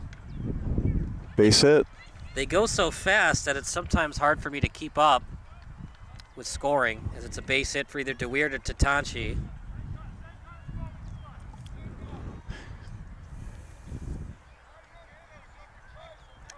So man on, nobody out. Good way to start. A 1 pitch. Yeah, MLV's got to counter somehow. Ooh, a strike. I feel like with this 0-1 count thing, you don't see too many strikes. If it is a strike, they're swinging at it, and that's kind of the whole point. It's to deter you from walking. Right. And it works. Base hit, They middle. shoot the box. No straight center fielder, remember, so any base hit to center can be a double. Got to catch the ball. Luckily, it didn't go out of play. Yeah, first and second, nobody out. MLV fighting back to try to take that lead back. Now, the weather is changing. When I was saying the sun was going behind the cloud, or behind the building, it's getting a little bit chillier now. Remember when I said play shallow, Bob? Mm-hmm. If you play shallow and you catch it in the outfield, that can be an infield fly, but that's going to make it to the outfield. It's a line drive. No infield fly out. Bases loaded. But if you play shallow, anything up in the air and the outfielder catches it, and he's close enough to the shortstop or third baseman, the base umpire could determine that's infield fly. Those are the pros of playing shallow. Yeah, if I were the manager, I'd say, and you're umping funny. I think if that ball gets to any one of these outfielders, there's no infield fly about it. Anyway, the top of the order's up. We can tell because he's got the red jersey. Okay, so you were right, Bob. So Wang with right 3 field runs scored out to right field. He did not catch it. This is going to clear some bases. That's a terrible idea. Just make the catch or let it drop. That is definitely an error as it went off the glove. Second and third and 2 runs. Yeah. That was huge and still nobody out. So that was a big break for MLV. The right fielder went for a diving catch just to tipped his glove, went a little bit askew, and as a result, that didn't clear the bases because they had to stay there thinking the ball was going to get caught. So second and third, nobody out. Nice leadoff hit. Could bring the infield in if you want. Oh, no, never. Not until the 15th inning, tied. Billy Bean would hate you. A high pop-up wouldn't be a homer in a phone booth, right? Oh, my goodness. Oh, boy. Oh, I hate to laugh. That's like Ronnie Belliard at second base. Ronnie Belliard, he was at second base, not for the glove, but for the bat. Another run. Well, that was a tough catch. That was a fly ball out of the infield, in the box, as you call it, behind second base. Yeah. So there's not an outfielder directly behind it, so that ball had to be caught by the second baseman or the shortstop, and it was just too far out of their reach. Well, if the rule is any fly ball's not caught, it's not an error, so that is a base hit. It's a base hit. We got some outfielders. There we go. Nice catch. We finally got an out. Runner tags from third and scores. So it's a sacrifice fly.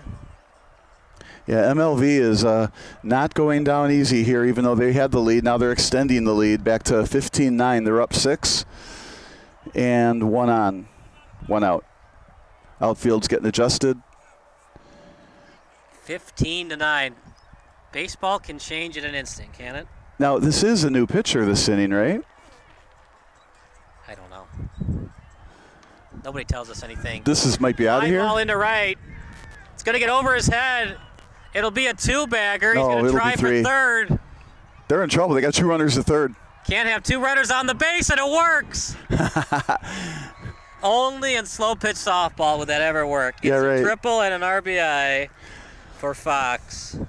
Well, the reason that happened is the batter gets to run the whole way, right? The runner at first held up a bit because he thought it might get caught. Then when he gets around to third, he didn't think he was fast enough to get home, but it's easy to go from second to third. It's not as easy to go from third to home.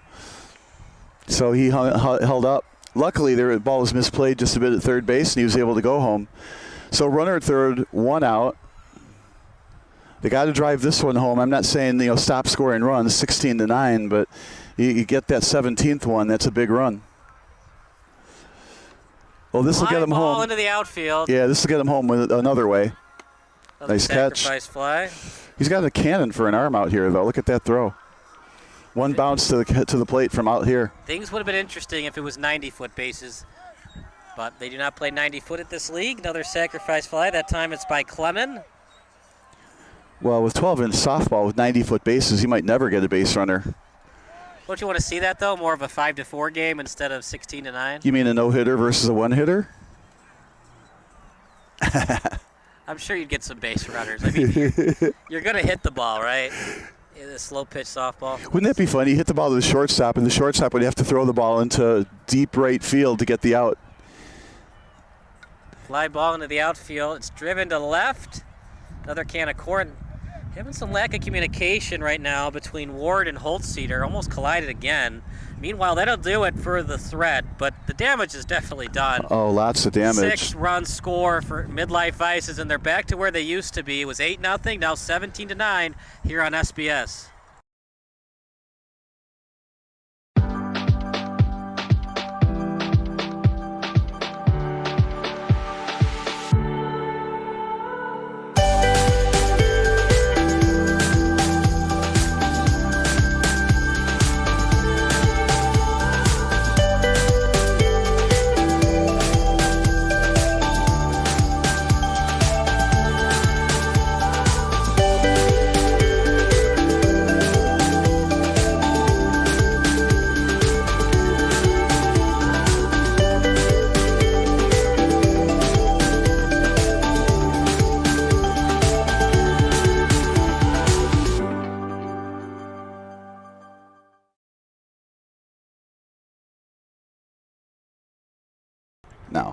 17-9. Well, it's like that 9-run unanswered event. It's like it never happened, Bob. It's now 17-9 as Midlife Ices score 6 unanswered on their own to make it an 8-run cushion once again. Right, a healthy cushion, you would think, right? But nothing's healthy in this softball game where there's lots of runs. But like I said, the game's going to change a bit with the sun going down. The ball won't carry as far. The wind will die down just a bit. Remember, it was blowing out. New pitcher in the game, who happens to be the batter, is going to get on base on an infield hit. So Deez hits are not going away either. I love how you paused before you said hits. I don't know if you were thinking about hits when you said the team name. Deez? We're not going to say it on the air. We'll say it off the air, but there's a reason why they're called Deez hits. It's a very childish joke of why they're called that. It's a famous YouTube video. Fly ball. Easy out. That's the can of corn, you call it. Can it be like a can of, I don't know, what's a good can of something? What, to open up easily? Because I don't like corn. What's something that's in a can that, can it be like a can of soup or something? Oh, that would work. Can of soup, can of peas, can of beans. Beans are all right, but my girlfriend doesn't like them. Strike. You called a strike on that? Must have hit the mat. Oh, yeah. Well, you can tell by that right arm getting extended by the umpire. Line drive back at the pitcher. This will be a double play. Oh, my goodness. Great catch. Line drive to the pitcher and to first base for the double play. It's an inning-ending double play against Deez hits. We go to the top of the 7th. It's all Midlife Ices here on SBS.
$17-9, an inning ending. It's a twin killing line drive 1-3 double play. I'm not saying it's over yet for Deez hits, but man, that stung.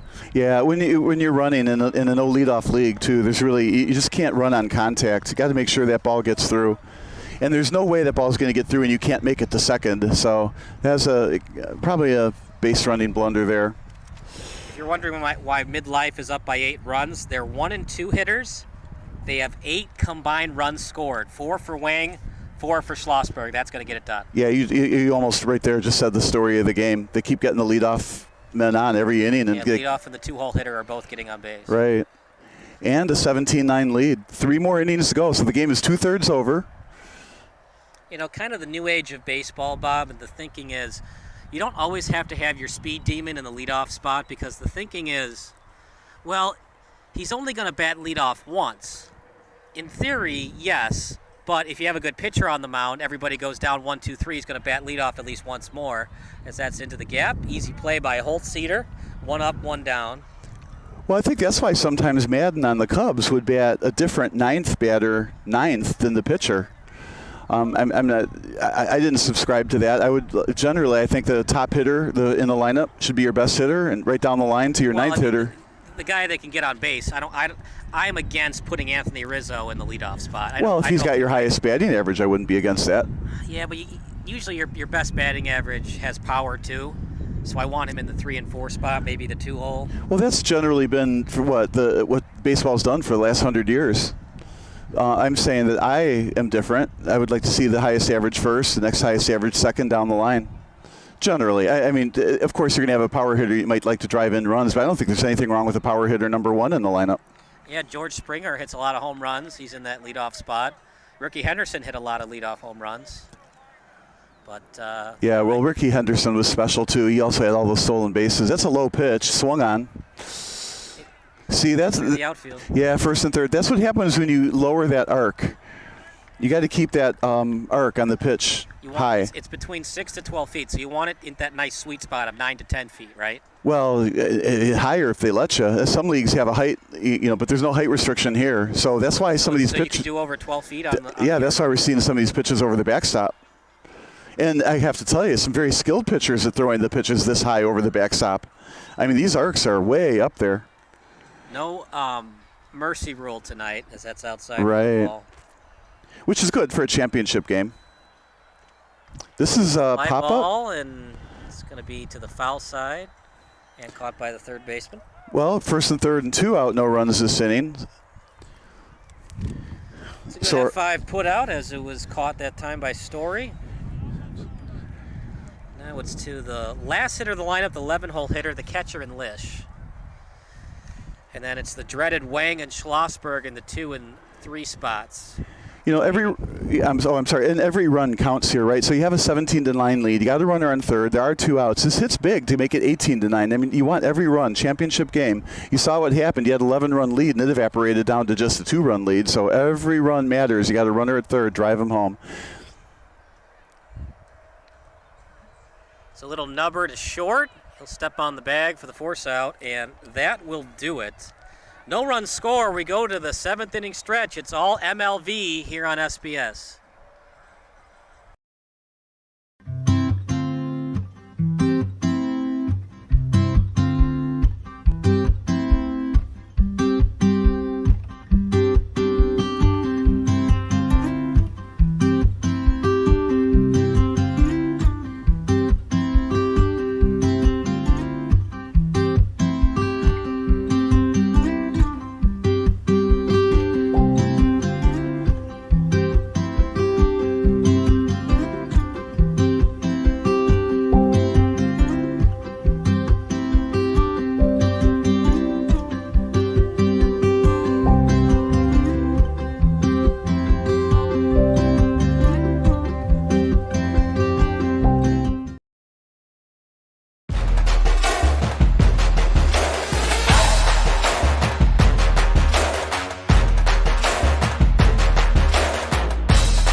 Back to the action, an 0-1 count, bottom of the 7th. You see, it's hard to tell with this umpire sometimes because he's doing the directions with the hands. So it's hard to tell sometimes if he says strike or if he's just directing where the ball is. Yeah, he's got that little, this is high pop up to center.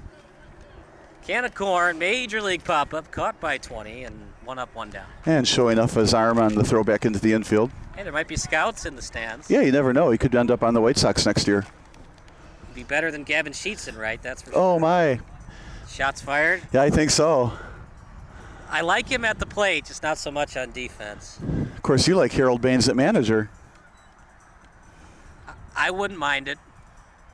Being the true Sox fan you are, why not a Hall of Famer manager? Well, Harold Baines is a Hall of Fame player. That's what I mean. Why not a Hall of Fame manager? Hall of Fame player at manager. Maybe the reason the Sox won the 05 World Series is not because of Ozzie Guillen, it's because Harold Baines was the bench coach. Base hit into center. Again, a nice arm. Oh, why did you throw that away? Goodness. That was just unnecessary. Who threw that? The pitcher? Whoever cut it off. I thought the second baseman. It looked like to me the cutoff from the outfield went over the shortstop into the second baseman, and the second baseman threw it wild to first base, trying to cut down the runner, which had no chance of getting cut down. Then he takes second on the wild throw. So all that did there is just take away the force. Casey is 1 for 1. He's got 2 walks and a couple of only 1 run scored. He's gotten to third base twice today. This is Casey. This is the 767 hitter. Strike, hit the plate. So now, is he a 767 hitter on a 1-2 pitch?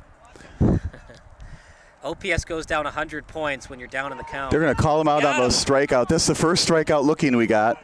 Look at that height. Look at that high heat.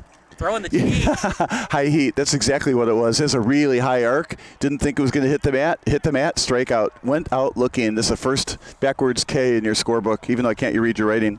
Yeah, you can. You're just not trying hard enough. And get a pretty sunset in right field. Or I guess that's not right field anymore. That would be in the foul territory on the left field side. Pretty orange sun. Moving the outfield a little bit, or maybe they're just moving the kids off the field. Running out of time is Deez hits. They got it to 11-9, and then just not good defense. Really even better offense, though, by MLV with the base hits. So they scored 6 runs in the 6. That's where we stand right now. Went from 11-0 to 11-9, now 17-9.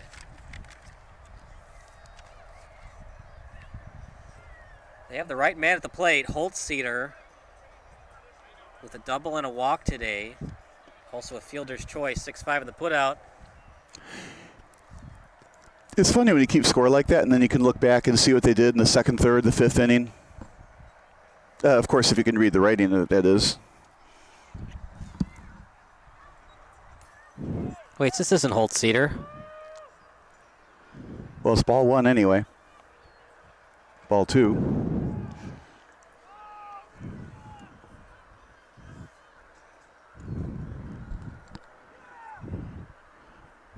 Got the walk. So this was Azim is 5. So Holtz-Cedar must have struck out. So 1st and 2nd, 2 out. Pitch way over the backstop, inside of the mat.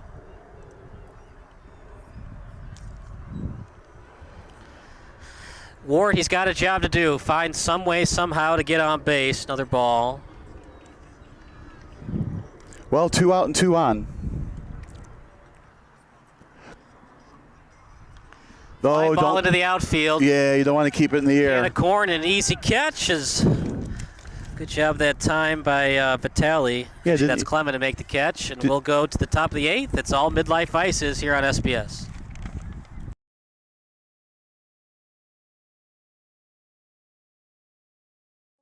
Hi, my name is Dr. Mike Nolan. And I'm Dr. Chad Friend. And we are Nolan and Friend Dental Professionals. We are restorative dentists practicing in Glenview and have been providing dental services in the North Shore area for over 60 years. We are a family-based practice providing care for all ages. We care for our patients as if they were family members.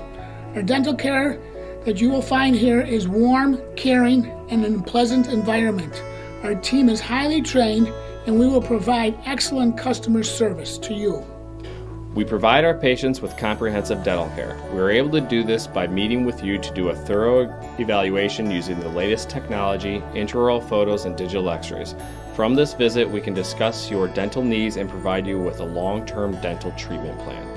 This will include your plan for preventative care as well as any restorative and cosmetic options that you desire. Our practice provides general restorative services such as composite fillings, same-day crowns and bridges, implants, partials, and dentures. We also offer cosmetic options including teeth whitening, veneers, Invisalign, and even full smile makeovers. It is our passion to cultivate patient relationships. We welcome you. Good sentence. Top of the 8th, 17-9 in favor of Midlife Vices is one of Ozzy Osbourne's famous songs, Drills Through the Rafters. The leadoff hitter in Wang just missed for a ball. This is Wang, you said? Yep. Reached on an E9. 357 hitter. He's only 357? Yeah. Sounds like a gun. He knows how to work the count, though, and it's an easy 1-3 put out. Yeah, right back to the pitcher. I mean, one could argue MLV might not need any more runs, but your championship game, you don't want to leave anything for chance. It's getting a little chillier. Absolutely perfect baseball weather. Wind's still blowing out, not too hard.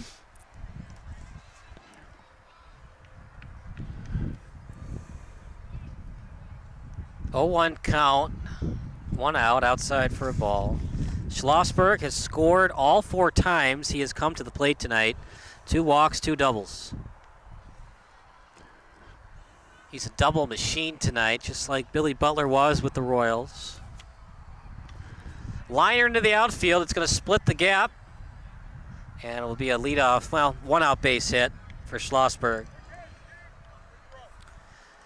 Vettel is now up to the plate. Fox on deck, Clement in the hole. 1 out, 1 on. The batter was who? Fox? No, Fox is on deck. Vettel is up right now. A 548 hitter, better than 50-50.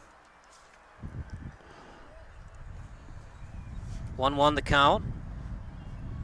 Get rid of the minus. Fly ball, and it's going to drop into left on his right foot. It was an awkward looking throw, but he had to hurry to make sure the runner doesn't get into third. Even if it's hit to left, Bob, you can advance to third base on those base hits to left field. Yeah, they just went station to station on that one. 60 feet was enough. Lefty. 2 on, 1 out. Fly ball into the outfield. That's right to center field, but stays up there. As Holtz-Cedar with a throw to third. It's cut off. 2 out, but the lead runner is third now. Yeah, here's that important hit. 2 out, runner at third. Well, first and third, but 2 out, runner at third. You want to drive him home and get 1 more run. You've got an 8-run lead, 2 more at bats for Deez hits. But every run matters. We're talking about a championship game here.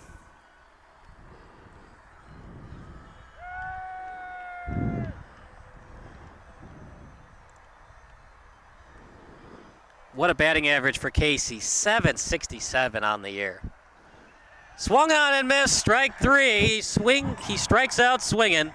And that will do it for the top of the 8th. We go to the bottom of the 8th. It's all MLV here on SBS.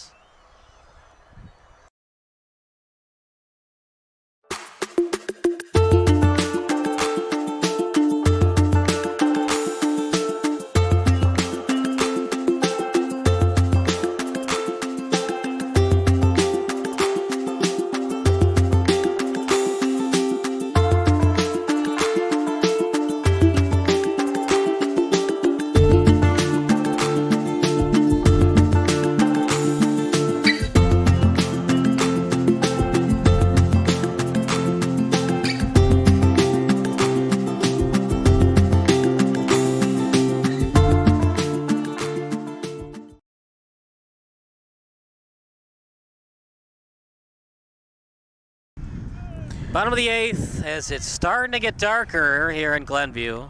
It's now 8:29 Central Time. Yeah, it's pretty though. And we've got our camera out there, and you know, the foul territory where the sunset is happening. It's very, very pretty that direction.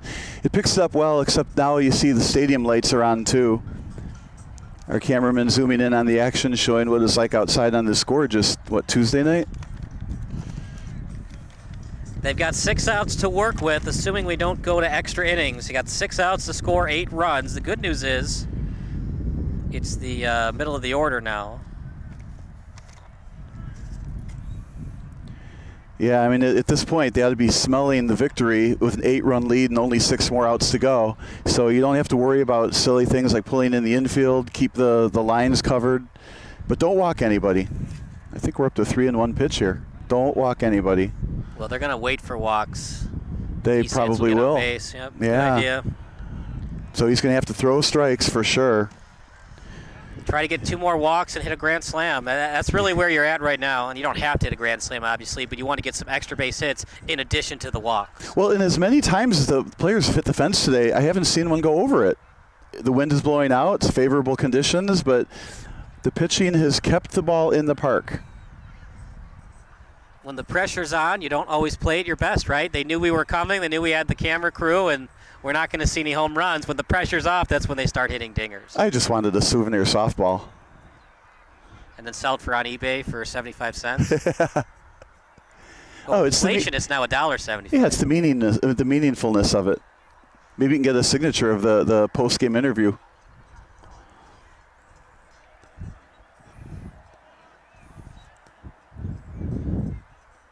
He's Going to swing at it. That's going to be trouble. He's got the Happy Gilmore swing that goes over the center fielder. It's going to be at least a double. He's on his horse. He'll get into third. He's got to go home, and he scores. So it's a triple and a run scored. Wasn't it bat by Turner? The triple. Well, and the key here, still nobody out and a run in, and now it's just a 7-run ball game. You know, you put together another one of those 9-run innings, and you're down 17-18. The problem is, can they stop MLV from scoring? They've had trouble with that all game long. Wouldn't that be fun to go to a 9th inning, though, a 1-run game? We would like it. I'm not sure the manager of Midlife Vices would like it. Yeah. I'm sure he'd like to get a nice 1-2-3 double play if the runner wants to go on contact. You got Turner at third, Lynch at the plate. As Lynch will let another ball go past him. Yeah, see, that was the trouble. That first runner got on a walk. You can't let them walk. Another another runner on a walk. So first and third, nobody out. I mean, I get the concept. You don't want to give an easy pitch to hit. Runners at the corners. Nobody out. Do you play double play depth here? Oh, gosh, if you can get a double play, that would be a miracle. So you're just going to play normal depth with your second base and shortstop play to pull? Well, I'd be okay with double play depth. At least get a force out, maybe. Try to inch closer to the bag. 1-1 the count. Fly ball into the outfield. This is what they need, an out. Back. And he caught it. Oh, my goodness. Just barely caught it. Well, they call that an ice cream cone catch. Got the run home. Giving his manager a heart attack. That was only 2 steps back. But a run, harder than it was. Yeah, a run did score, but right now every out's worth it. Yeah, when you're up by as many runs as you are, you'll take the outs. Right, but now it's 6 runs and 1 out and 1 on. But at the end of the day, you call it what you want. That was a terrific catch. You made it. The softball stuck at just above the webbing, an ice cream cone catch, and he came down with it. It didn't fall out of his glove. I would have liked him to take a better route to the ball because it was only 3 steps back. He went in a little bit too much. Well, again, I think the wind was misjudged. It was. It's another E6. Well, that's an E6. So he's on first anyway. So first and second, still 1 out. Kept the runner at second.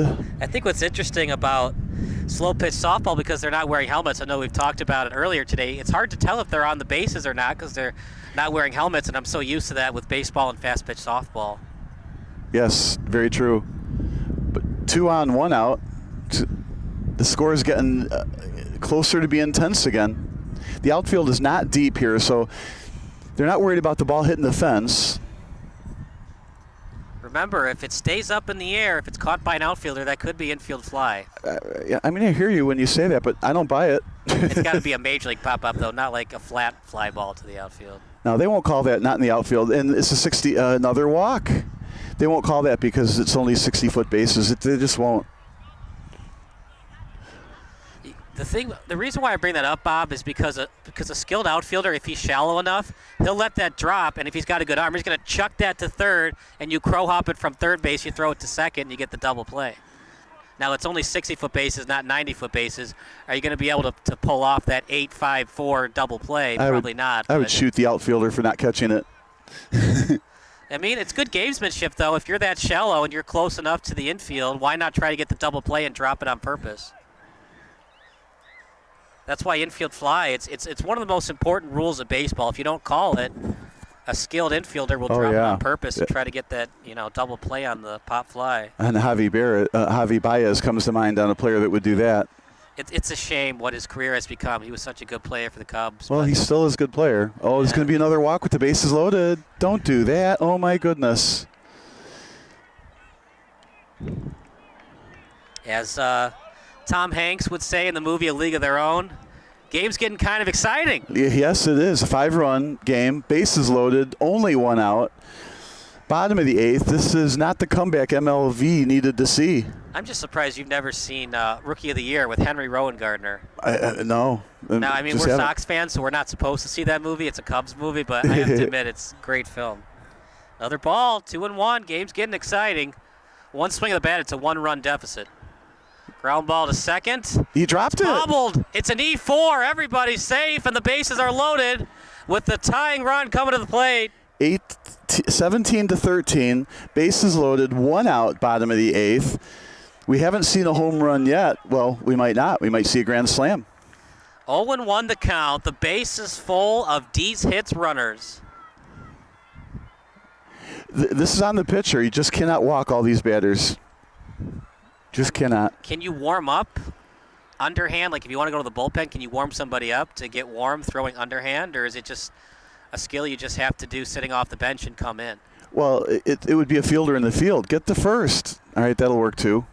Close, but They got one out but one in. fielder's choice, 1-6 on the put out. And now it's even a 3-run game. Well, I mean, if you're going to, let's say, you bring in the right fielder to pitch, it's not like he's going to get very many pitches. Yeah. He's already in the game. I've looked on their game changer accounts. They do have players off the bench, so you Yeah. can have players enter off the bench. Right, and then he could be warming up somewhere off the field. It could be a bullpen somewhere. Ground ball. This time he makes the play. It's not a sure thing. Was he there? Nope, he's safe. Good call. You got to get down on that, though, Bob. Slide. Well, he needed to throw it to first. There's 2 out. He did catch it. But again, the Deez hits, where are the hits coming from? Right side. They need to aim the next ball to the right side of the infield, first and second, 2 out. And that's also why shortstop is an important role, not just for the athleticism, but for the leadership. The shortstop will tell the second baseman, one. Right. When he's not communicative enough and he's not he doesn't make his decision right away, it makes it tougher for his infielders. Here's the right line into the outfield. Right center field, just like we talked about. Somebody's going to score. It's a 1-run game. My goodness. Base hit by the 3-hole hitter and Azim, who pitched earlier. And here we go. It's 17-16. 2 out, runner at third. Remember we were talking earlier about 2 outs, runner at third? Every run mattered. Well, now Deez hits needs to bring in that runner at third with 2 out. And again, you swing to the right side of the infield. They batted around. Ward at the plate. It's outside. Well, you're going to get the barn burner you wanted, courtesy of Dreams Dancer for Life on YouTube. Well, this tied it up. Fly, a one hopper into center field, and that'll tie up the score. Ward gets it done. And careless fielding puts runners at second and third and a run in. So an E8. And we are tied. And I'm going to have to change things up on my pen and paper because I'm all out. Jeffson will bat again. He led off with a walk. Oh, boy. If MLV loses this game, they're going to remember this all summer long. Oh, longer than that. And plus they can play this back as many times as they want, and they can remember it even years from now. 17-9. That's true. Should be caught. Oh, no, this is to the fence. That's a double. That's why it's always first step back. You don't backtrack. You run to the ball. Play a third. Do they get him? Safe at third. Whew, they have a better angle than I do, but he slid under it according to the base umpire. So Jeffson. A 3-base hit, 19-17, a 2-run lead. It's 19-17, their first lead of the game. If you can believe it, it was 11-0 Midlife Vices. Not any longer, and believe it or not, Deez hits, after everything that's gone wrong for them today, they can win it in the top of the ninth. Right, they may not even need to bat in the bottom of the ninth. Yikes. All right, they've got some position changes here going on. Oh, maybe no, just a chat with someone. Never mind. Once again, you can text your favorite high school, college, or MLB member, even tonight's memory if you'd like, to 330-957-7653. So Dreams Dancer for Life is going to have to chat one more time and let us know which team she was hoping for in this barn burner. Deep fly to right center. Caught. 3 outs. The damage was done. Oh, my goodness. 10 runs score, and if Deez hits can get 3 outs before Midlife Ice is scoring 2+ runs, they get themselves a championship victory. We'll find out if that can happen. You're watching MLV against Deez hits here on SBS.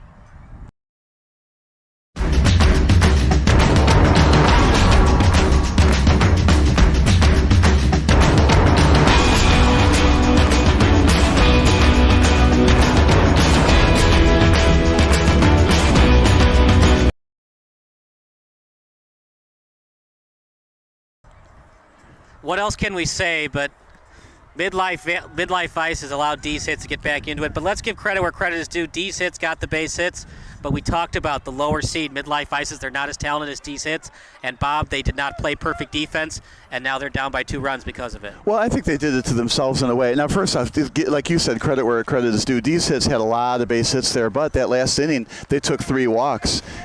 Honestly, there's no excuse for that. Yeah, MLV walked like 3 batters in that inning, and now they're down by 2 runs. I mean, in a way, it serves them right. But here we are, top of the 9th, down 2. They've shown that they have a pretty good offense. I mean, they have scored 17 runs in 8 innings, so they're averaging 2.1 runs per game. So if they can get 2 per inning, so if they get 2.1 runs this inning, they can win 19.1 to 19. So what do we do? How do you do 2.1 runs? That's a good question. How would you do that? The first batter. First pitch of the at bat. Well, maybe they'll do the same thing and attempt to get some walks on their end. You know what my dad used to call those umpires that direct with the fingers when it's not a strike? Which finger was he using?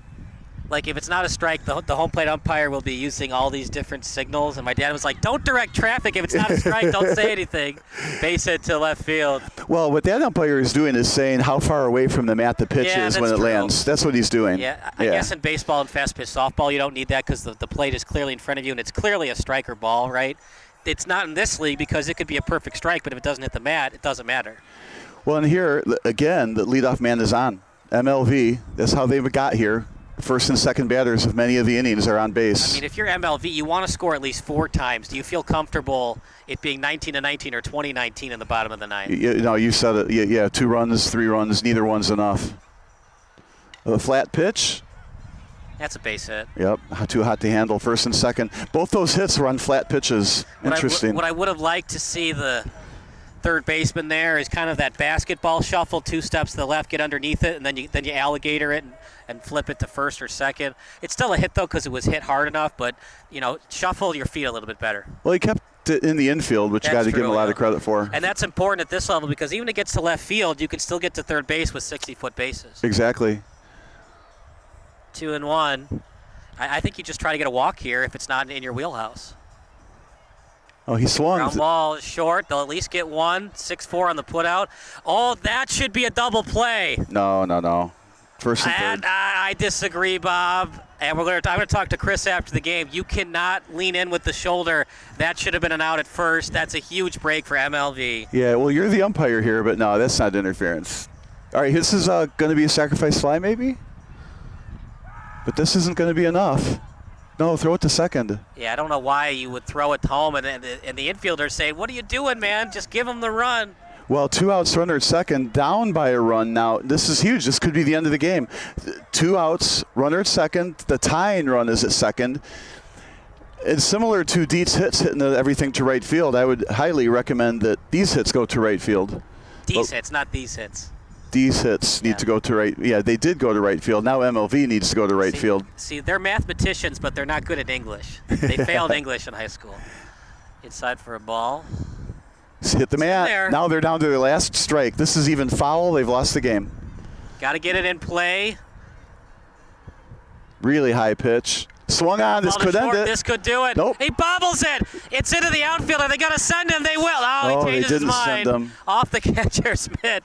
Things getting exciting. No choice but to keep him there. He would have been meat at the plate if they had sent him. Well, the throw was wild, but yeah, he had to unfortunately keep him there. On the other hand, one wonders why he didn't get to home on that infield hit where it got deflected a little bit. So you're saying infield hit? I'm going to be mean. I'm going to say E5. I think you got to make that play. Yep, you're being mean. It was a nice hit. All right, the umpire shaking off the base for the first time this game, at least that we've seen or I've seen.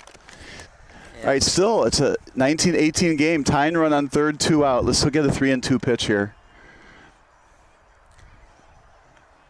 19-18 doesn't get much better than this. He swung on it. This is going to end the game. It's a line to short and a championship victory for Deez Hits. They come back all the way from 11-0. It's 17-9. And for Midlife Vices, what could have been? Well, you have to say one of the best comebacks in the softball I've seen in years. Was it a great comeback or a great collapse? You be the judge, but let's give credit to Deez Hits. They won fair and square, but I think MLV was the better team tonight. They just let one get away. Well, it's like my old daughter's soccer coach said, the better team is the team that won. On the scoreboard, that's true. Yep. You're right. I mean, MLV outplayed them. You look at the box score from the first through the 8th inning, they were the better team, but the last 2 innings, Deez Hits kept the best for last, and they showed why they were the number 2 seed in this tournament. Well, and I'm sure MLV is upset, but at the same time, I'll sound like the dad in me too. The game was 19-18. Somebody had to win, somebody had to lose. At the end of the day, they both played essentially equally well. I think it was those 3 walks that ultimately sunk MLV in the bottom of the 8th. That finally cost them the game. But it was a well-played game, well-pitched game. A lot of runs were scored. Well, we had this right. Let's see, 18 and 19 runs. That was 37 runs. So we said the score was going to be in the teens, I think, high teens. I think I predicted, 21-14. You had 21 or 25-18, something like that. And according to Jeff Fahrer on YouTube, Deez Hits came back down from 10 runs as well. They beat the 3 seed GTFAH. MLV should have won this game, though. I'm sticking to that. I'll stick that up to my grave. Is MLV, they should have won this game. But you know what? You got to make the plays, and they didn't make the plays tonight to get the win. Yeah, I think it was just those 3 walks. But what a great game that we witnessed, and the sun's going down. It's still great weather. It's too bad the game is over. Extra innings would have been fun, wouldn't it? Yeah, it would have been like 1 pitch and a home run. It would have been 19-19, and then the walk-off homer by Deez Hits to win it. Yep, everybody's dream. Well, they're going to play in the fall, so the way it's going to work is they're going to play like late July, early to mid-August for the fall league.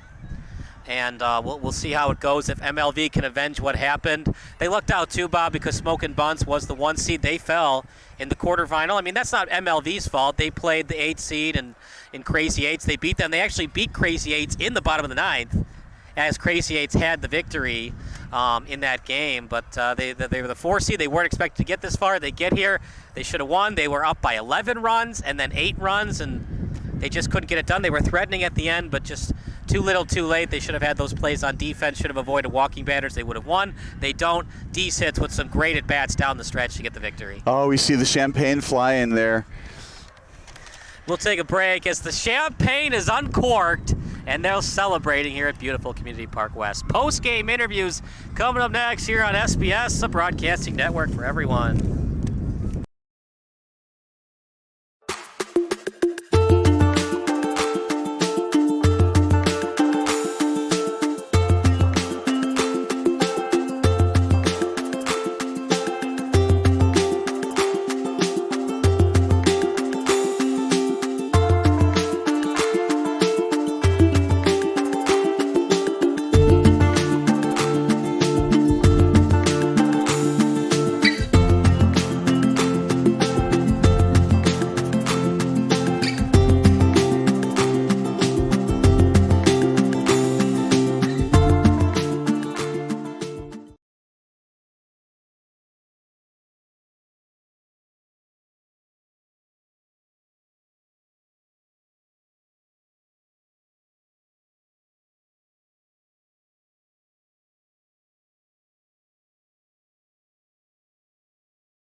A number of our fans on Facebook love Sweet Mandy Bees, as do I, which made it the perfect spot for one of my favorite summertime treats, key lime pie. Sweet Mandy Bees, ba ba ba. It's cute, homey, inviting, very upbeat. It's just a fun family spot. Did everyone put pudding in? Tell me about the bakery and how long you guys have been right here in Lincoln Park. Well, Cindy, our owner, always had a dream to open a shop like this. This month, we are celebrating our 12th anniversary. What is it that people can expect when they come here that they can't get at other bakeries, say, in the city? Our wide variety of products is the thing we're most proud of. So we make cupcakes, pies, we also do squares and cookies, wedding cakes, and all kinds of treats. And you can sit and hang out here. I'm a huge fan of key lime pie. It's one of my favorites, and to me, it just reminds me of summertime or being on a beach. And after this winter, we all deserve to have a lot of summer treats. Exactly, we really, really do. So tell me about the key lime pie here. We're one of the only bakeries in the city that squeezes their own key lime. So there's something really fresh and really tart about the taste of it. Who's Mandy B? Mandy is the daughter of our owner, Cindy, and her son's name is Brian. Mandy is for Amanda, and B is for Brian. Why is Sweet Mandy B's Chicago's best? Our commitment to quality, to fresh ingredients, and also to our customers. Now we can get in the kitchen. Let's make some pie. All right, enjoy.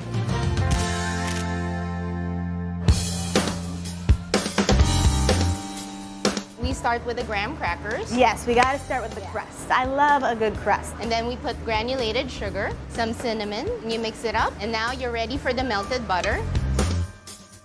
We just grab a little bit of that mixture. Dump it in? Yeah, there all you the way go. up the sides. Okay. Yeah. And sometimes I use the back of a measuring cup just to help me do the straight sides. Our key lime filling. We're one of the few bakeries who actually still juice our key limes from scratch. It takes a lot of time and a lot They're of so love. tiny. Look at them. I mean, yes. these are There's little not guys. much juice in one, No, so we have that's to for juice sure. a lot. They're so cute. Condensed milk. The yolks, salt, and vanilla. Now we add the juice, the key lime And juice. this is the fresh squeezed Yes, juice. fresh key lime juice. Oh, wow. As soon as you pour it, you can just smell the it. key lime. Oh my gosh, that's summertime, that's for sure. Scoop it onto this prepared crust that we done It's earlier. been baked, all right. Just put it in the oven for 15 minutes and let it set in the fridge overnight. But I'm guessing you have the few that have set already Yes. that we can taste. Yes. Let's pop this in the oven and then let's eat.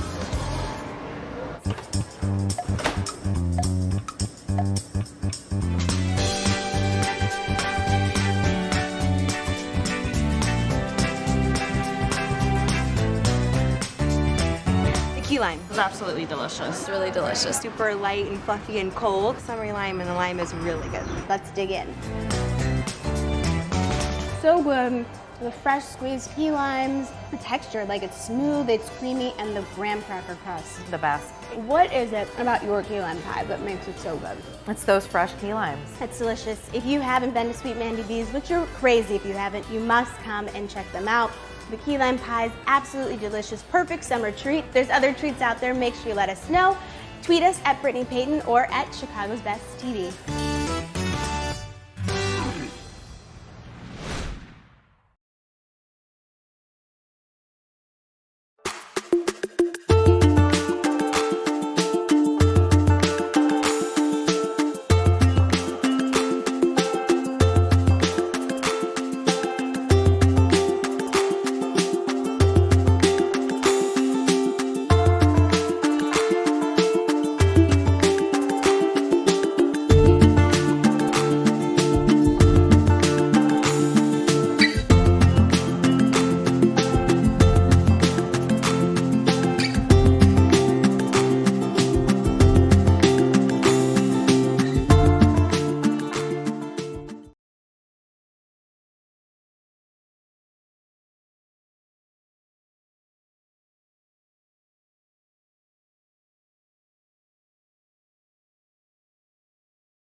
Hi, my name is Dr. Mike Nolan, And I'm Dr. Chad Friend, and we are Nolan and Friend Dental Professionals. We are restorative dentists practicing in Glenview and have been providing dental services in the North Shore area for over 60 years. We are a family-based practice providing care for all ages. We care for our patients as if they were family members. Our dental care that you will find here is warm, caring, and in a pleasant environment. Our team is highly trained and we will provide excellent customer service to you. We provide our patients with comprehensive dental care. We are able to do this by meeting with you to do a thorough evaluation using the latest technology, intraoral photos, and digital x-rays. From this visit, we can discuss your dental needs and provide you with a long-term dental treatment plan. This will include your plan for preventative care as well as any restorative and cosmetic options that you desire. Our practice provides general restorative services such as composite fillings, same-day crowns and bridges, implants, partials, and dentures.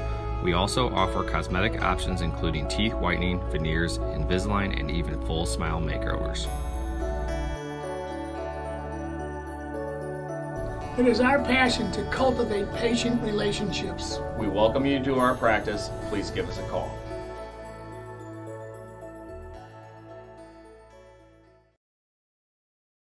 Chicago is near and dear to my heart. Chicago is a part of the very fabric of who I am as a person. Part of my commitment to my clients is my commitment to the regular, everyday working people that make Chicago. These are the people I'm committed to helping. This is what excites me. This is what motivates me. This is what makes me proud to be a Chicagoan.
Welcome to the post-game show, brought to you by Sports Broadcast Solutions. My name is Kyle Smith, but my name doesn't matter.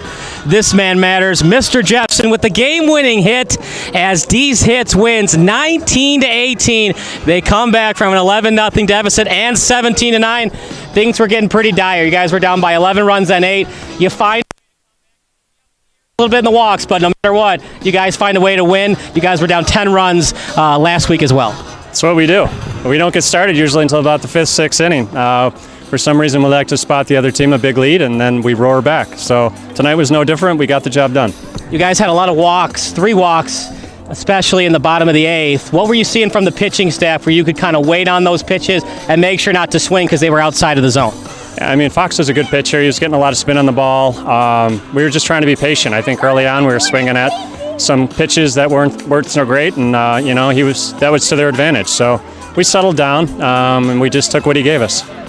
Midlife Ices, they actually had a record underneath 500 coming into this tournament, 3-4. They almost win the tournament. What does that mean that 1 through 8, anybody can win this tournament come playoff time? I mean, that's it. I mean, the 8 seed too was just on fire. I mean, when we played them earlier in the season, I mean, it was whoever had the last bat was going to win that game. So a lot of parity in this league.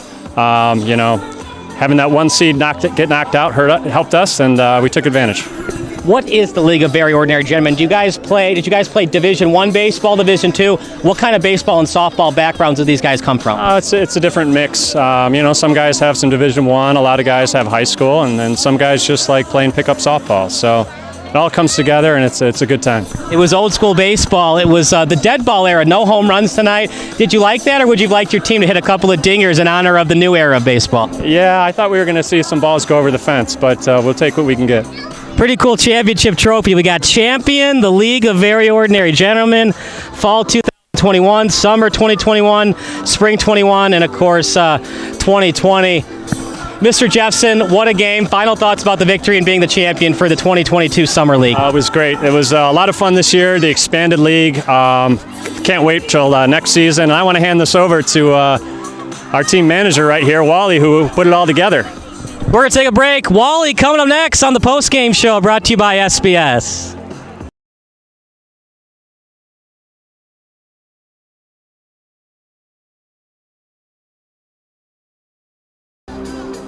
Welcome to the post-game show, brought to you by SBS, a broadcasting network for everyone. I'm Kyle Smith, but mine doesn't matter.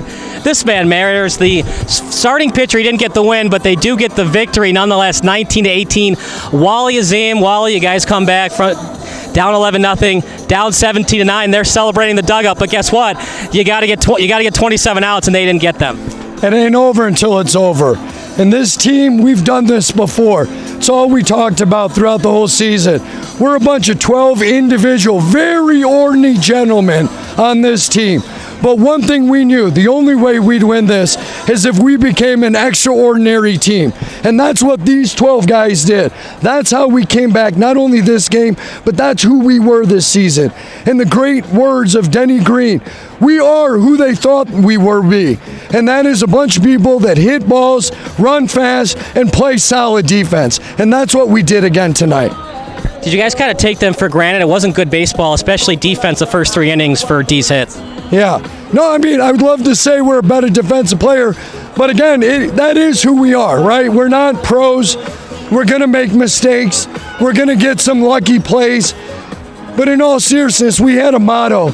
It doesn't matter how many outs we got. Doesn't matter how many innings are left. As long as we believe in ourselves and support each other, there's enough time for Deez hits. I like the name. I'm going to ask you this. Is it a parody of the famous YouTube video? I don't know what you're talking about. All I know is God bless Adam Downing. God bless this executive board. God bless every 96 guy that's part of this and every guy on the wait list. God bless the Schlossberg and every team manager. This is not an easy gig. This is a great season, executed well by all involved. Thank you very much. All right, that's Wally Azim, and that does it for our post-game show.